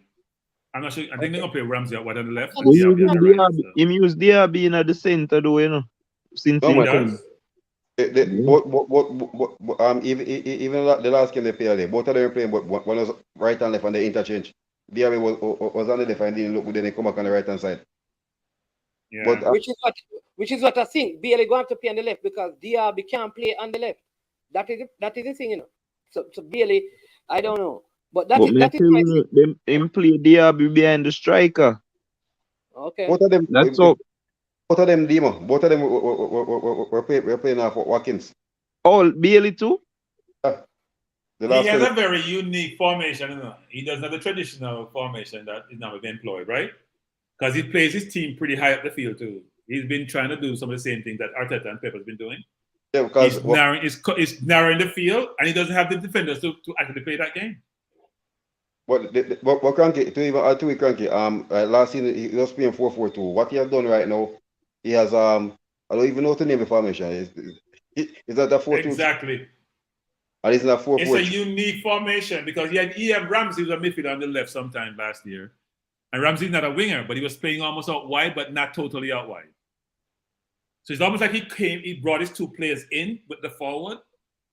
I assume that he's going to have his wing back go out wide, almost like he's playing two wing backs. But it's a unique formation, actually. He's doing something. I don't know what he's doing. I see he wants to use a 3 centre back on the field at the same time. Bartour is not a left back. He's going to get caught out. Anytime he go wide, he's going to get caught out. Yeah. I don't like it either. Who was the player last year that was injured? The centre half they bought and didn't play all season. Diego Carlos. Yeah, Diego Carlos. Yeah. Yeah, the So he's Brazilian. there this year. Yeah. So I don't know who's going to work it out. No, I know Matt Cash will play right back. I don't know who's going to play left back there. But no, Marino play left back? Marino playing left back. But most of the preseason game in part has been playing left back. Yeah, well, I not even think of left back, but me get so he's using 3 at the back then? He's not even 3 at the back, because guess what? Matty Cash is that's why I said I don't know what the formation that he invented. Yeah, but it can't use. There's no left back, but Matty Cash is going forward. As a right wing back. You have Louis and Maglin in the midfield. Then Bendia was up there. Right? What's the guy name again? That his mom is from Jamaica before Bailey started back in the last 3 games. That play weird. Oh, I know what you're talking about. Yeah. Bidasi. I don't know. Who? A freeze? Yeah, he's freeze. Marlon freeze. Him just come back now. Oh. We didn't hear what you were saying, Marlon. You were saying the guy from Dominica Republic? Marlon internet again problem. Check your mic, Marlon. Him internet again problem, man. Mic, yeah. Well, we'll see tomorrow how that works in it, because that formation and that structure, that system is a different system. Okay. The number 9, I think Drew said, isn't is it Bidasi or the number 9 we used to play in the MLS. No, Danny Ings we're 9. I don't understand who we're 9. Is that West Ham and I can't Ings. Oh yeah, him gone. Oh yeah, and Digne no play left back too. Luca Dean. Yeah. Well, Dean is on the bench. He was on the bench for the last part of the season though. When he brought Marino and he put him on the bench. I don't know who Marlon attack. Yeah. Yeah, I'm trying to. He had Tillemans that came into, you can't forget. Oh yes, Tillemans. Yes. Tillemans. Yeah. Tillemans. Yeah. Bidasi, no Bidasi. He has a lot of players, you know. Isn't the guy named Traore? I must Traore him attack. No man, isn't it Bidasi? I don't know who Bidasi is. Philogene or something like that, man. Who's that? The Aston Villa player, man. Him did it there last season? Yes, I think so. They brought him in, man. I have no idea. He's talking about no. He's talking about Jaden Philogene, I think the name is. Philogene played. Yeah, Philogene. Yeah, he's a good player. He's a good player. That's what he's talking about. Who that? So many know him. Yeah, man, he's good on the right. He's a good player. He's gonna compete with Diaby, but good player. That's why Bailey's game is gonna be threatened. Because Philogene played, he's highly rated. He's one of the top 10. When you think about all the teams and the young players they expect to do really well. You have one Duran. You have, what about Kamara? Because we never call Kamara. Kamara's in the midfield. He's a CDM. Like I told you guys, Aston Villa is finishing in 6 or in the top 6. Oh, Jaden. Villa has a lot of good players, but they don't have a lot of elite players. That's their biggest challenge. Right? They don't have a lot of elite players, but they have a lot of very good players. And he's built up the squad where you have people for every position, but I don't know what position they're playing. Because his system is just totally different. Yeah. And he's playing a very high line, but the Tyrone Mings of the world are not quick enough to recover and Kanza if you play over that line. Yeah. I'm not sure. Unlike us who's doing it and City who does it, which is when we press. So are you saying that Tyrone Mings is going to be a bench player this season? No, sir. When he bought in Torres and he bought in Diego Carlos, so we don't know what he's going to do. So we're Tyrone Mings. Okay. He plays all 3 of them, you know. All 3 of them are going to play. Yeah, I don't know what he's doing. I haven't figured it out yet. Maybe I got to sit down and watch the board and watch the how it works. I haven't really figured out what he's doing yet. He has a lot of players. Let's see what team he puts out tomorrow. Yeah. Well, Because it's a tough Newcastle team. I give them a 7 in the window. I think they did. Well. Okay. What do you give them, Mannings? I would give them 7. I agree with Demo. Just because I think Emery has gotten players that he has worked with before, which is always good for a coach. Given where they are, given the money they have, I give them an 8. I think he don't rate Tillman that much, but he was good one time for Leicester. I rate Diaby a lot. I think Pat Torres is a good player. I think Philogene, who was there as a young player, is going to do really well. They have a good team, a lot of good players, and a lot of cover. Midfield. They have a very good. They have a lot of good midfield. The midfield elite, you know. They have Luis, they have Ramsey. Yeah, they have a lot of players. Especially in midfield. You remember David? I mean Douglas Luis. David Luis Douglas, you mean? Douglas Luis, you mean? Yeah, Ramsey is an elite. Coutinho still there too? Who? They have McGinn also. McGinn is a good player. Philip Coutinho. Who? What's that? Is that a footballer? Philip Coutinho is still there. The ex-Liverpool who used to praise and sing his name at Liverpool. All of a sudden we forget. That's a footballer. We forget. What a career go down the drain when the man take off Liverpool red, man. But anyway, let's go. Yeah. Don't go to Barca. You run a career in the ground. You go to Barca. My word. Suarez went to Barca, and he was elite. Yeah, but a lot of Arsenal players go to Barca, they go straight down the drain. Yeah. Yep. We can go back to Kleb, all those players who go to Barca. Trust me. Even what's his name? Who won trophies there didn't reach the same height. Fabregas didn't reach the same height. Henry went later in his career, but yeah. But no, but Villa to me is going to be very tough this year. If Watkins keeps scoring goals, it's going to be very tough. We have 9 minutes, 8 minutes to close out the show because that will be 3 hours. So I don't know. I don't know if we haven't spoken about Brentford because I don't think There's a reason why we don't need to. So let's talk about just close it off. Cranky, just tell me who you think going to get relegated. And then we can just go on. Hold on. Sheffield. Go ahead. No, I don't want you to go first. I'm going to start with Soji.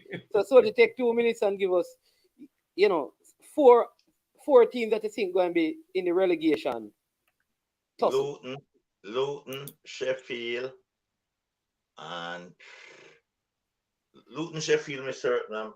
I always some can go down to.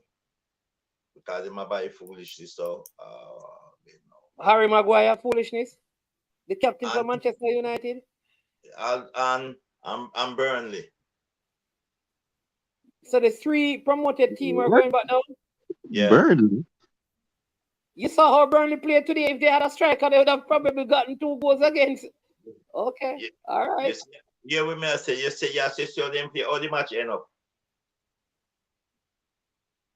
All the match went up with them. That is the champion, though.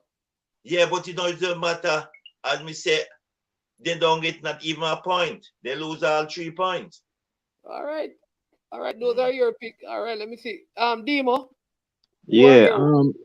Sheffield finishing dead last. I think they have a horrible team. They lost some of the best players. Sandenberg left. He's at Burnley. Yeah, he went to Burnley. And they lose a couple more players. Ryan Brewster is still injured. So I see them finishing dead last. I think Luton, sorry for Amari Bell, but they're also going to be going down. And I think Bournemouth is going to go down as well. Special mention to Wolves. I think Wolves are going to struggle this season as well. Chaos losing Lopetegui because them no one buying nobody. And they lost Jimenez. I mean, Jimenez hasn't been the same and stuff, but they lost Neves. I think they're a struggle, but they just might escape. So I'm putting Bournemouth in there to go down. So I have Sheffield dead last, Luton, and Bournemouth. Is that Adama Traore still there? That's true, Demo. That's true. Yeah, so the 3 people are going down. Yeah. But must give special mention to Wolves. I think Wolves and Bournemouth are gonna battle it out. I know Bournemouth have, the new manager and them gets Alex Scott, but I think Scott is injured. But I think that the time will come to an end this season. All right, Cranky. So Luton and Sheffield are by default. They haven't invested really well. They haven't invested at all, frankly. So they're going down. There are a number of teams for that third slot: Everton, Bournemouth, Wolves, Forest. I think those 4 teams will be fighting to not be in that last slot to go down. I think it's going to go down to between Wolves and, frankly, it's all 4. I'm not sure which of the 4. I think Forest has improved a little bit with the Langa type signing and even with my boy from Arsenal signing. I think they've improved, but I do think it's going to be a struggle for Forest this year. They barely made it out last year. Everton hasn't really bought anyone. They brought back Dele Alli. They don't have any money to spend because they have FFP problems. They got Bournemouth. Yeah, I know. He was supposed to go to Everton and he left and went to Spurs and went back. I think Bournemouth will be okay, frankly. If the manager, I think Bournemouth will be okay. I think it's between Everton, Wolves, and Forest. I am going to say it's going to be Wolves. I have a feeling like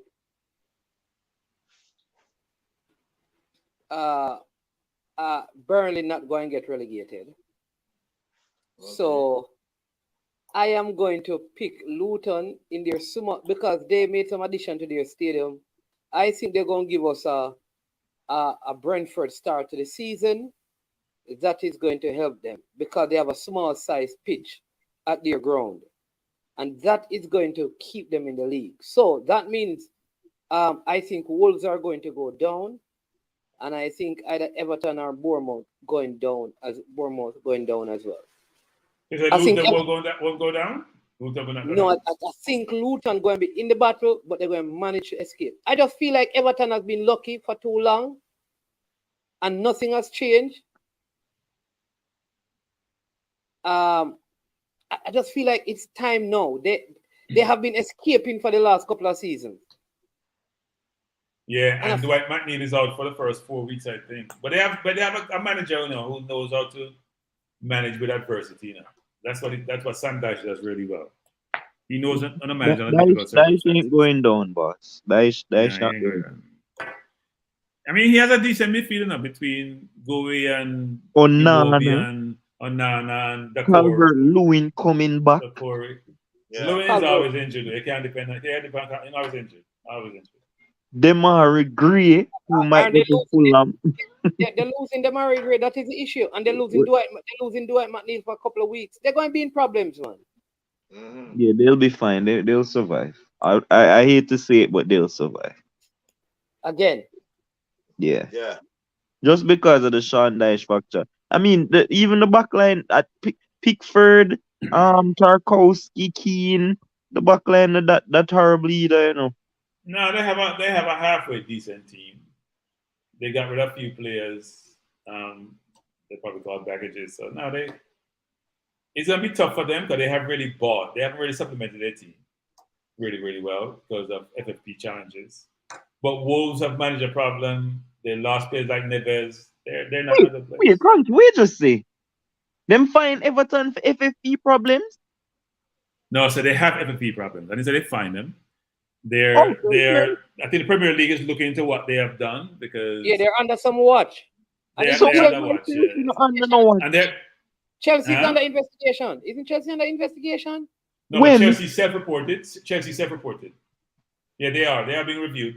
FIFA fined them what? Not FIFA. UEFA fined them what? 8 million or something. They reported some things in Abramovich which were done with offshore accounts and all that, some illegal stuff. Wow. So what about City? City has good lawyers, very good lawyers. They're gonna be in court until we all move on to the next life, and still trying to figure out how to get them to be honest. This has been going on since 2010 with City. Now think about it. No, they have good lawyers. When you have good lawyers, they can be tied up in court forever. And they've done a good job. Title. So they wanted the court of arbitration when they went there with UEFA. It's not that they weren't guilty, they were guilty, but the time the period of time had been exhausted, which they could be held culpable. But the Premier League doesn't have a period of time. So the Premier League is investigating 200 plus, some of the things are double counting items that they've done. So we'll see what happens. When we come down September, I come at your church back, because last time we come at your church at 2010, Really? Yeah. That time it was done by Jamaica National. It's still at Jamaica Man, National. so long you have a church, man. So long you have a church? 2010? Yeah, man. Oh, come I never see a soldier. Of course, man. When I'm saying to you, boy, man, just like I say, man, easy going. That's so easy going as a pastor, and in service, really interested, man. Really interested. I haven't been to church in, I won't say how long. Let's just say it's been a very, very, very long time. Is this a church tree? What is happening? Hey, what if it's soldier is like cataract, I don't know. Very random. Yeah, they just come with some things like from nowhere. But good. Demo, you can't afford God nothing at all, Demo. You don't have to tell me that, boss. Okay. So you have to all right. So you're coming to the game. You're coming to the game. Yeah, I'm come down for the game. I'm gonna make sure I pass at the church. But what you go pass by the church or you go pass by the church? No, I come by the church. At the church, man. Yeah, man. I told you, man, he said bring some of the money you win. No, me have a friend when me tell him says put something in a church premise. No gambling money. No gambling money. No gambling money. No gambling money, man. No. The church can be selective about what money they take. What money they get, yeah. You will wash it clean. You wash it clean. Yeah. No, man, we're working money, me send, man. So yeah. So let me ask you a question. So if a man win all the lottery, you think you should give the church the money? Church money. What's wrong with that? I got me winning, I got make you win it.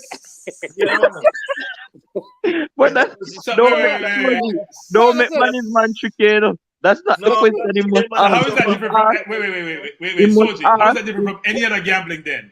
Wait, no, is okay. Cranky. Man try trick. If he must ask if the pastor must collect the money, if he knows somebody win the lotto, that's where he must ask. Should the pastor collect the lotto money when we?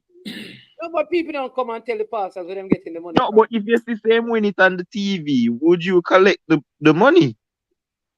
But in that that was an issue.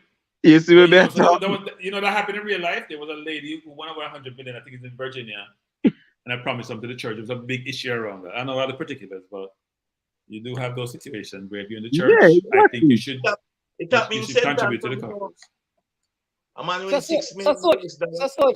So if a God, right, give the person the numbers to win, who give them the wrong numbers? The one who lose. The one who lose? Yeah, how they get the wrong numbers? And anything, you saw me look on life, anything will happen. As long as I'm thief, I got help. I got help to achieve it. As long as you're going to kill nobody and you're going to rob them, God help you. You know that for you to win the lotto, everybody else got buy a ticket. Have to lose. Yeah, so you're saying everybody to win. So man is man. If they could afford to lose it, why are they buying it? Aye. too cranky. So no, wait. Here's Kali's question. Kali says, I have not seen anything in the Bible against the lotto. I didn't know they had lotto in Bible time. I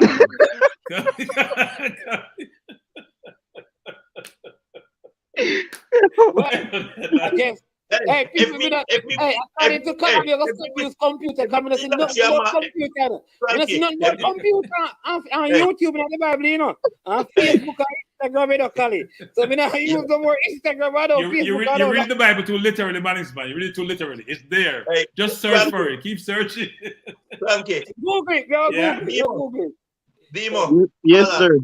If me win them type of money there a morning, I make sure say me I donate some to the church and say listen, do your building fund, do anything you want to do. You know why a lot of money, boss? You don't have to, it's all right, you don't have to take it. No, a lot of money can't come in my church, brother. So let me ask you this. And them thing that you see how Jesus whip them out of the church for a gamble and turn over table and them something. That is different gambling. What kind of gambling? Suppose a man, all right. So the man who buy horse race is different from the man who buy the lottery. That not same gambling. So the man who play like what they call them card part, the three card or poker or sinker or whatever they want to call it. That is different. What kind of different gambling you talk about? Yeah, that's a different gambling because no, they are different. Well, no. You're different. Gambling, but they're different. They're different odds. That's different. They're different odds. You know, the last $1.5 billion lotto in the state that was won, I think in California, the chance of winning was 1 in over 300 million. Yeah. Right? There's a different odds from going to a horse race where you only have like 7, 8 odds in the race. You have a chance to win than the lotto. Just like stocks is a different form of gambling. You know? And the card one is different. So let me ask you a question, Soji. The card one is different now. All right, Soji, but seeing that it is okay, right, for you to buy the lottery and give the money to the church, should the pastor buy the lottery? Then the pastor want to buy lottery, no buy. Me never have a problem with pastor buy lottery. Me never have a problem with the pastor buy lottery. Me never have a problem, you know, because pastor want help too. So you the all right? So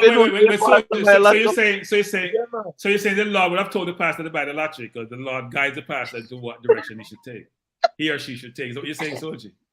Yeah. Below, all right. Up below where my father office is on Barbican Road, you see? We wouldn't do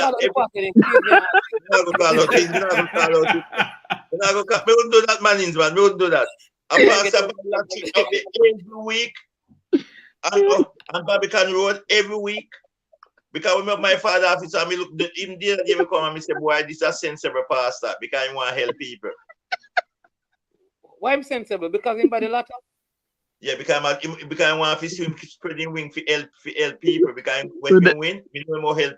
So Soji. So then should he use the church money to buy it since the Lord has given the guidance? Should he use the church money to buy the lotto? Should he use the offering to buy it versus his own personal fund? No, I'm not using church money to buy a lotto. The ends justify the means, Soji. So him can do it as long as he help people. As long as they not help people, man. Yeah, but no. So the ends justify the means. Okay, I understand. Mm-hmm. So people, you came to watch and listen to us discussing the EPL, but you came to a church service. We just use the EPL as a starting point. You came to a church. God with nothing. With me, you know, anything I do, you know, me put God in anything me do, you know, and even when me go on the plane, me make sure I pray to God first, you know. All right, so on a serious level, me never see a country with so much wickedness. I was a preach about God now. All the good man, I'm about to say, Jack, me do it in a Jack, guide me. Let me go up on the street, go do me robbery, but guide me, just let me know if they get liquor. No, people there in their life ever. Soji, you say you talk to God about everything before you do it. Mm-hmm. You say you have 18 kids with 17 different partners. What God have you say about that? What God did say about God say about Solomon, when Solomon have 300 wives, he said the wisest man that ever born on earth. And no, Mrs. You know, the Bible said that King Solomon is the wisest man born on earth. You can't say a man write the Bible, you know. Yeah? A man have no woman write the Bible. A man have no woman write the Bible. God did not say that Solomon is the wisest man because he has so many wives. Solomon asked God for wisdom. And Solomon admitted that. Listen, it is because of all of these women and concubines why his relationship with God got messed up. And he called it all vanity. And he said he realized at the end of it all, none of this was worth it. I should have just dedicated to the one thing, which is to serve God, because that was the purpose of my creation. When we serve God, it's amazing how that revelation came to him subsequent to his deeds. It's amazing how that works, you know. It's always after the deeds is done that revelation come to you. Right. It's amazing how that works. God say no, you shall multiply until it come. So fruitfully. when man come and do some things and now multiply and do all in sort of thing, God vex because that not supposed to happen. It's a multiply. You have to say fruitfully, you know. That's why you have 17. Fruitfully. If a man have one child, you know, that is multiplication, you know. Yeah, of course. But that means no, it's not. No, it's not. You have to have 2 kids for multiplication. You have to have 2 kids for multiplication. You can't have 1 kid multiplication.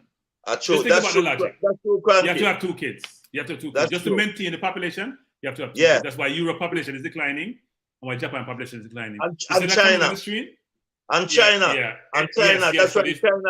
That's why China population going down. See them a lot of people that have 2 kids now in China.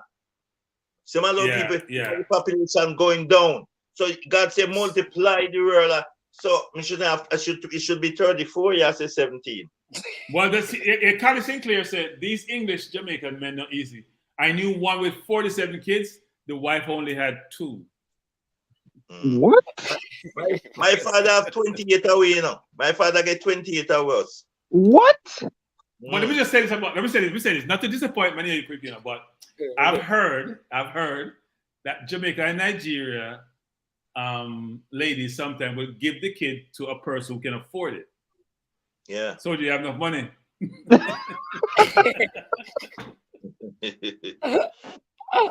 Well, me don't pretty good to myself. Me bless. God bless me, so me can't say me bless. That's the only thing me I say. Hey, you know, if I had so many kids, I'd do paternity test, yeah, man. I have a relative of a lot, and I said to myself, okay, after 12 you have, I think about 9 a year. But anyway, Frankie, my brother was at 34, you know, he have 13 kids, you know. At 34, you know. 13. Wow. Yeah. All right. I think I might you to leave, you know, because I'll be a thing I thought, no, and you know, I'm gonna reach a level there. Hey, Dima, if you live in the States and it's 17% per child, multiply that by 12. I don't think you should have. I think you live in a basement or in the street. Not too long. So don't think about it. Don't think about it. Yes, sir. But listen, but away from that, how much you ticket them out go for man's man? The ticket for ladies game them. For grandstand. Grandstand $3,000 or so, man. Okay. Jamaican, 3,000 Jamaican, which is like $25. No, I want about 10 tickets. Me send me at least me talk to you still. Oh yeah, man. Oh, because you got bring 10 of the kids. Come on, when you got them thing. I want about 10 tickets. Hey, what is that grandstand or breaches, man? Is that grandstand or breaches? Grandstand. No, man, grandstand. Listen, seriously, no, when he goes to the game, you know, cranky. Minimum 10 of kids go every, so he can't buy one ticket. Buy minimum 10 tickets. Hey, you're good. The football side. Yeah, listen, hey, I respect you, know. So how do you bring? So you have 2 vehicles, or you buy a bus? You rent a bus. Invite them cars, but everybody drive. Oh, everybody drive. But listen, people, we go end the show. Robert, people. Yes, Robert Smith here, not Rob Smith. Robert. He provide. Listen, hey, Jamaica has some talent, right? This man has because he uses herbs, cranky, and so if you have sicknesses, this is a real thing. He makes medication, from herbs, just from different herbs and stuff, and people are being healed by taking them as medicine. What kind of when is in Montego Bay? So Robert, link me up because we need to interview so you can share. I mean, hypertension, cancer, colon disease, kidney disease, all of those things. He treats them from migraine, headache. You know, he extract the whatever the substance out of herbs and use it to make medication. So we're going to talk to him. Then there's the next person. Is he FDA approved? Is he FDA approved? He's approved in Jamaica. I don't know if that goes to the FDA. What is the Rasta guy? If he's a Rasta. Yeah. Like if he has lock or is he Rastafarian? Locks. Yeah. I see one with locks that's doing coconut and talking one at a time. I don't know if it's the same person you're talking. Him have a page or something? Like Yeah, he has a page, yeah. no, like why Instagram or whatever, so we can follow it. Robert, give me the stuff so them can check out this. Man, and send it to me, man. Send it to me. Yeah, man. So, man, I would love to see that program because I want to understand how does one get evidence that these things actually work, as we're saying they do. Testimony. Because what he does, he say he's not a Rasta. No, he's not Rastafarian. What he does, right? He will get the people go to medic because he sends it to a doctor, you know, get the diagnosis. So say they tell you to take Panadol multi-symptom, right? He will take the prescription, look at what the prescription is, find herbs. So it is called Bertels Herb and Healing. Find herbs that have everything that the prescribed drugs have and make it. But don't you have to synthesize those things for it to be effective for the body to consume? Anyone who go there and get healed by it before? That is what I'm going to. So Robert, listen, link me. So we're going to have a show on Tuesday because tomorrow Mr. Dennis Strong promises that he's going to come and talk about some of the stuff with the football right now. So Cranky very available. So his YouTube channel, Cranky, is called Bertha Herbs and Healing. Bertha Herb. Yes, get it and send to me. Maybe send to somebody. Get it and send to me. We can send. Is it Bertha Herb or Herberto? Berto. Berto, Herb and Healings. Okay. Understand me? And he's not Rastafarian, so many people him heal, brother. Many people. All right, that's one person. That's one person. Here's no. Listen, this person you need to link me up. The Clarendonian. Just send the thing. Send the thing to me like anytime like now. That's me send to somebody who can see him and then send the person to him and me see him. Then we can know. Soldier, what you just say a while ago confuse me. Send it something to you so you can send it to somebody who can see him, so somebody can see him. And no, send it to me. No, I'll send somebody to see him. Okay. Well, in Jamaica. Okay, that's all better. You know. That's better. All right, so people, the next person now he is one of the best designers of jerseys in Jamaica. So, like a lot of the jerseys that the teams used to wear before they got this big sponsorship. I keep forgetting your name, all right? But I need to talk to you. I just had a major door open for you. You're from Clarendon. You're normally on the platform. You make all the training gears from Mount Pleasant and lot of the Premier League teams. And I forget your name, right? From the Gold Cup, I needed to touch base with you. So please make sure that you call me or you text me and say, I are the one, so I can know, all right? But we're going to end the show right now. Triple Sup. Yeah, see me and Fresh God, you know him. Link me up. SAP Sup Sports. I don't know if you're on right now. See Berta telling you in the prostate prevention too. So I mean, serious thing, man. Let me just see if I can. But listen, good show. Thank you so much, everyone, for being a part of it. I am Manningsman. You have Cranky, Demo, Soldier. We had Cataract on. We also had Marlon who was on as well. Thanks to everyone for being a part of the show. Remember to hit the like button, subscribe, and share. Also, if you want to, here's what you can do. You can go to the Zelle and contribute to the channel, right? Me can't manage it. You don't know if you do the Zelle thing in a management. I forgot to tell you that, we prefer to have thing. All right, we'll talk to you after a year because no makes sense when this Zelle thing. Okay, all right. If you want to, you can do that. No pressure. Soldier, it's 2023 now, Soldier. And if you have, what do you say, about 30 kids, one of them must know if you use Zelle. Let's talk to them. Yeah, Zelle and so much different. It's a very simple thing to use to move money. So really simple. Okay. Yeah. All right, so people, bless you. Have a wonderful rest. It's triple treat going on, Fresh God. Oh, the match go Jamaica today. Oh, Jamaica match go today. We talked about that long time, man. We in a get year. three love. Okay. I told you that's a rhetorical question because if we had won, it would have been mentioned multiple times during the program. So if you don't hear the mention of it, it's good. No, we can't look at it. When we laugh, we must talk about it, too, man.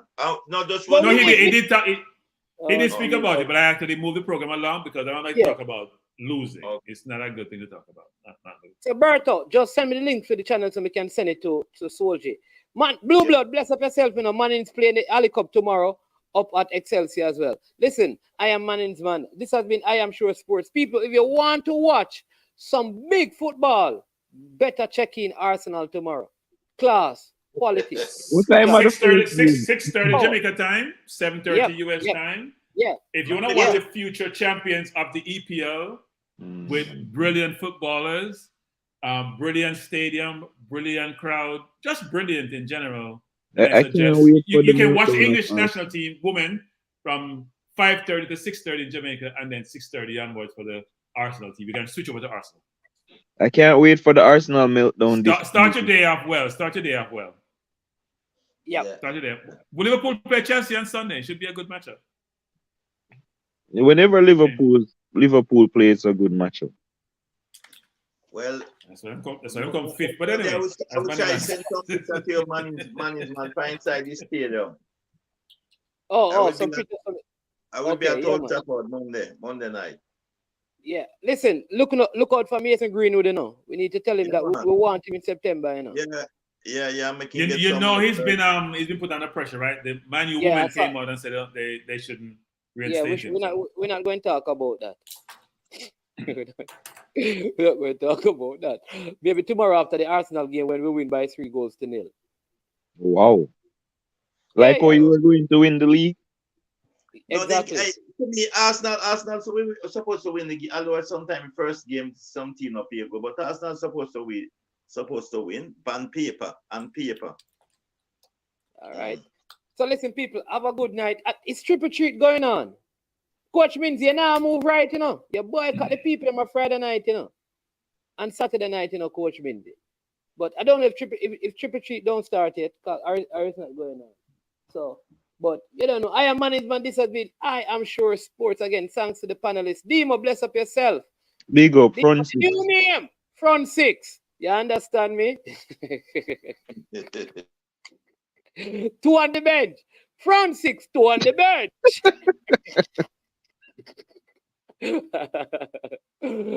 Big up yourself. As usual, when it comes to this part of the show, we say we are over and we are OUT out of here. Watch about dog, SK New heard this. The body out there, Sniper King I represent for I Am Sure Sports. You get to me, I say, when you want the latest news and sports and updates and all of that, check out I Am Sure Sports. You know the thing goes in. Remember, cover the whole island. Remember Kingston, Westmoreland, Galchester, Ocho-Rios, Galtigo Bay. Everywhere. I Am Sure Sports. Check it out for the latest news and latest updates. Sniper King I represent. Where them feel like? Yeah. Someone on for the food from young, from where they knee height. I Am Sure Sports. Yeah, dog.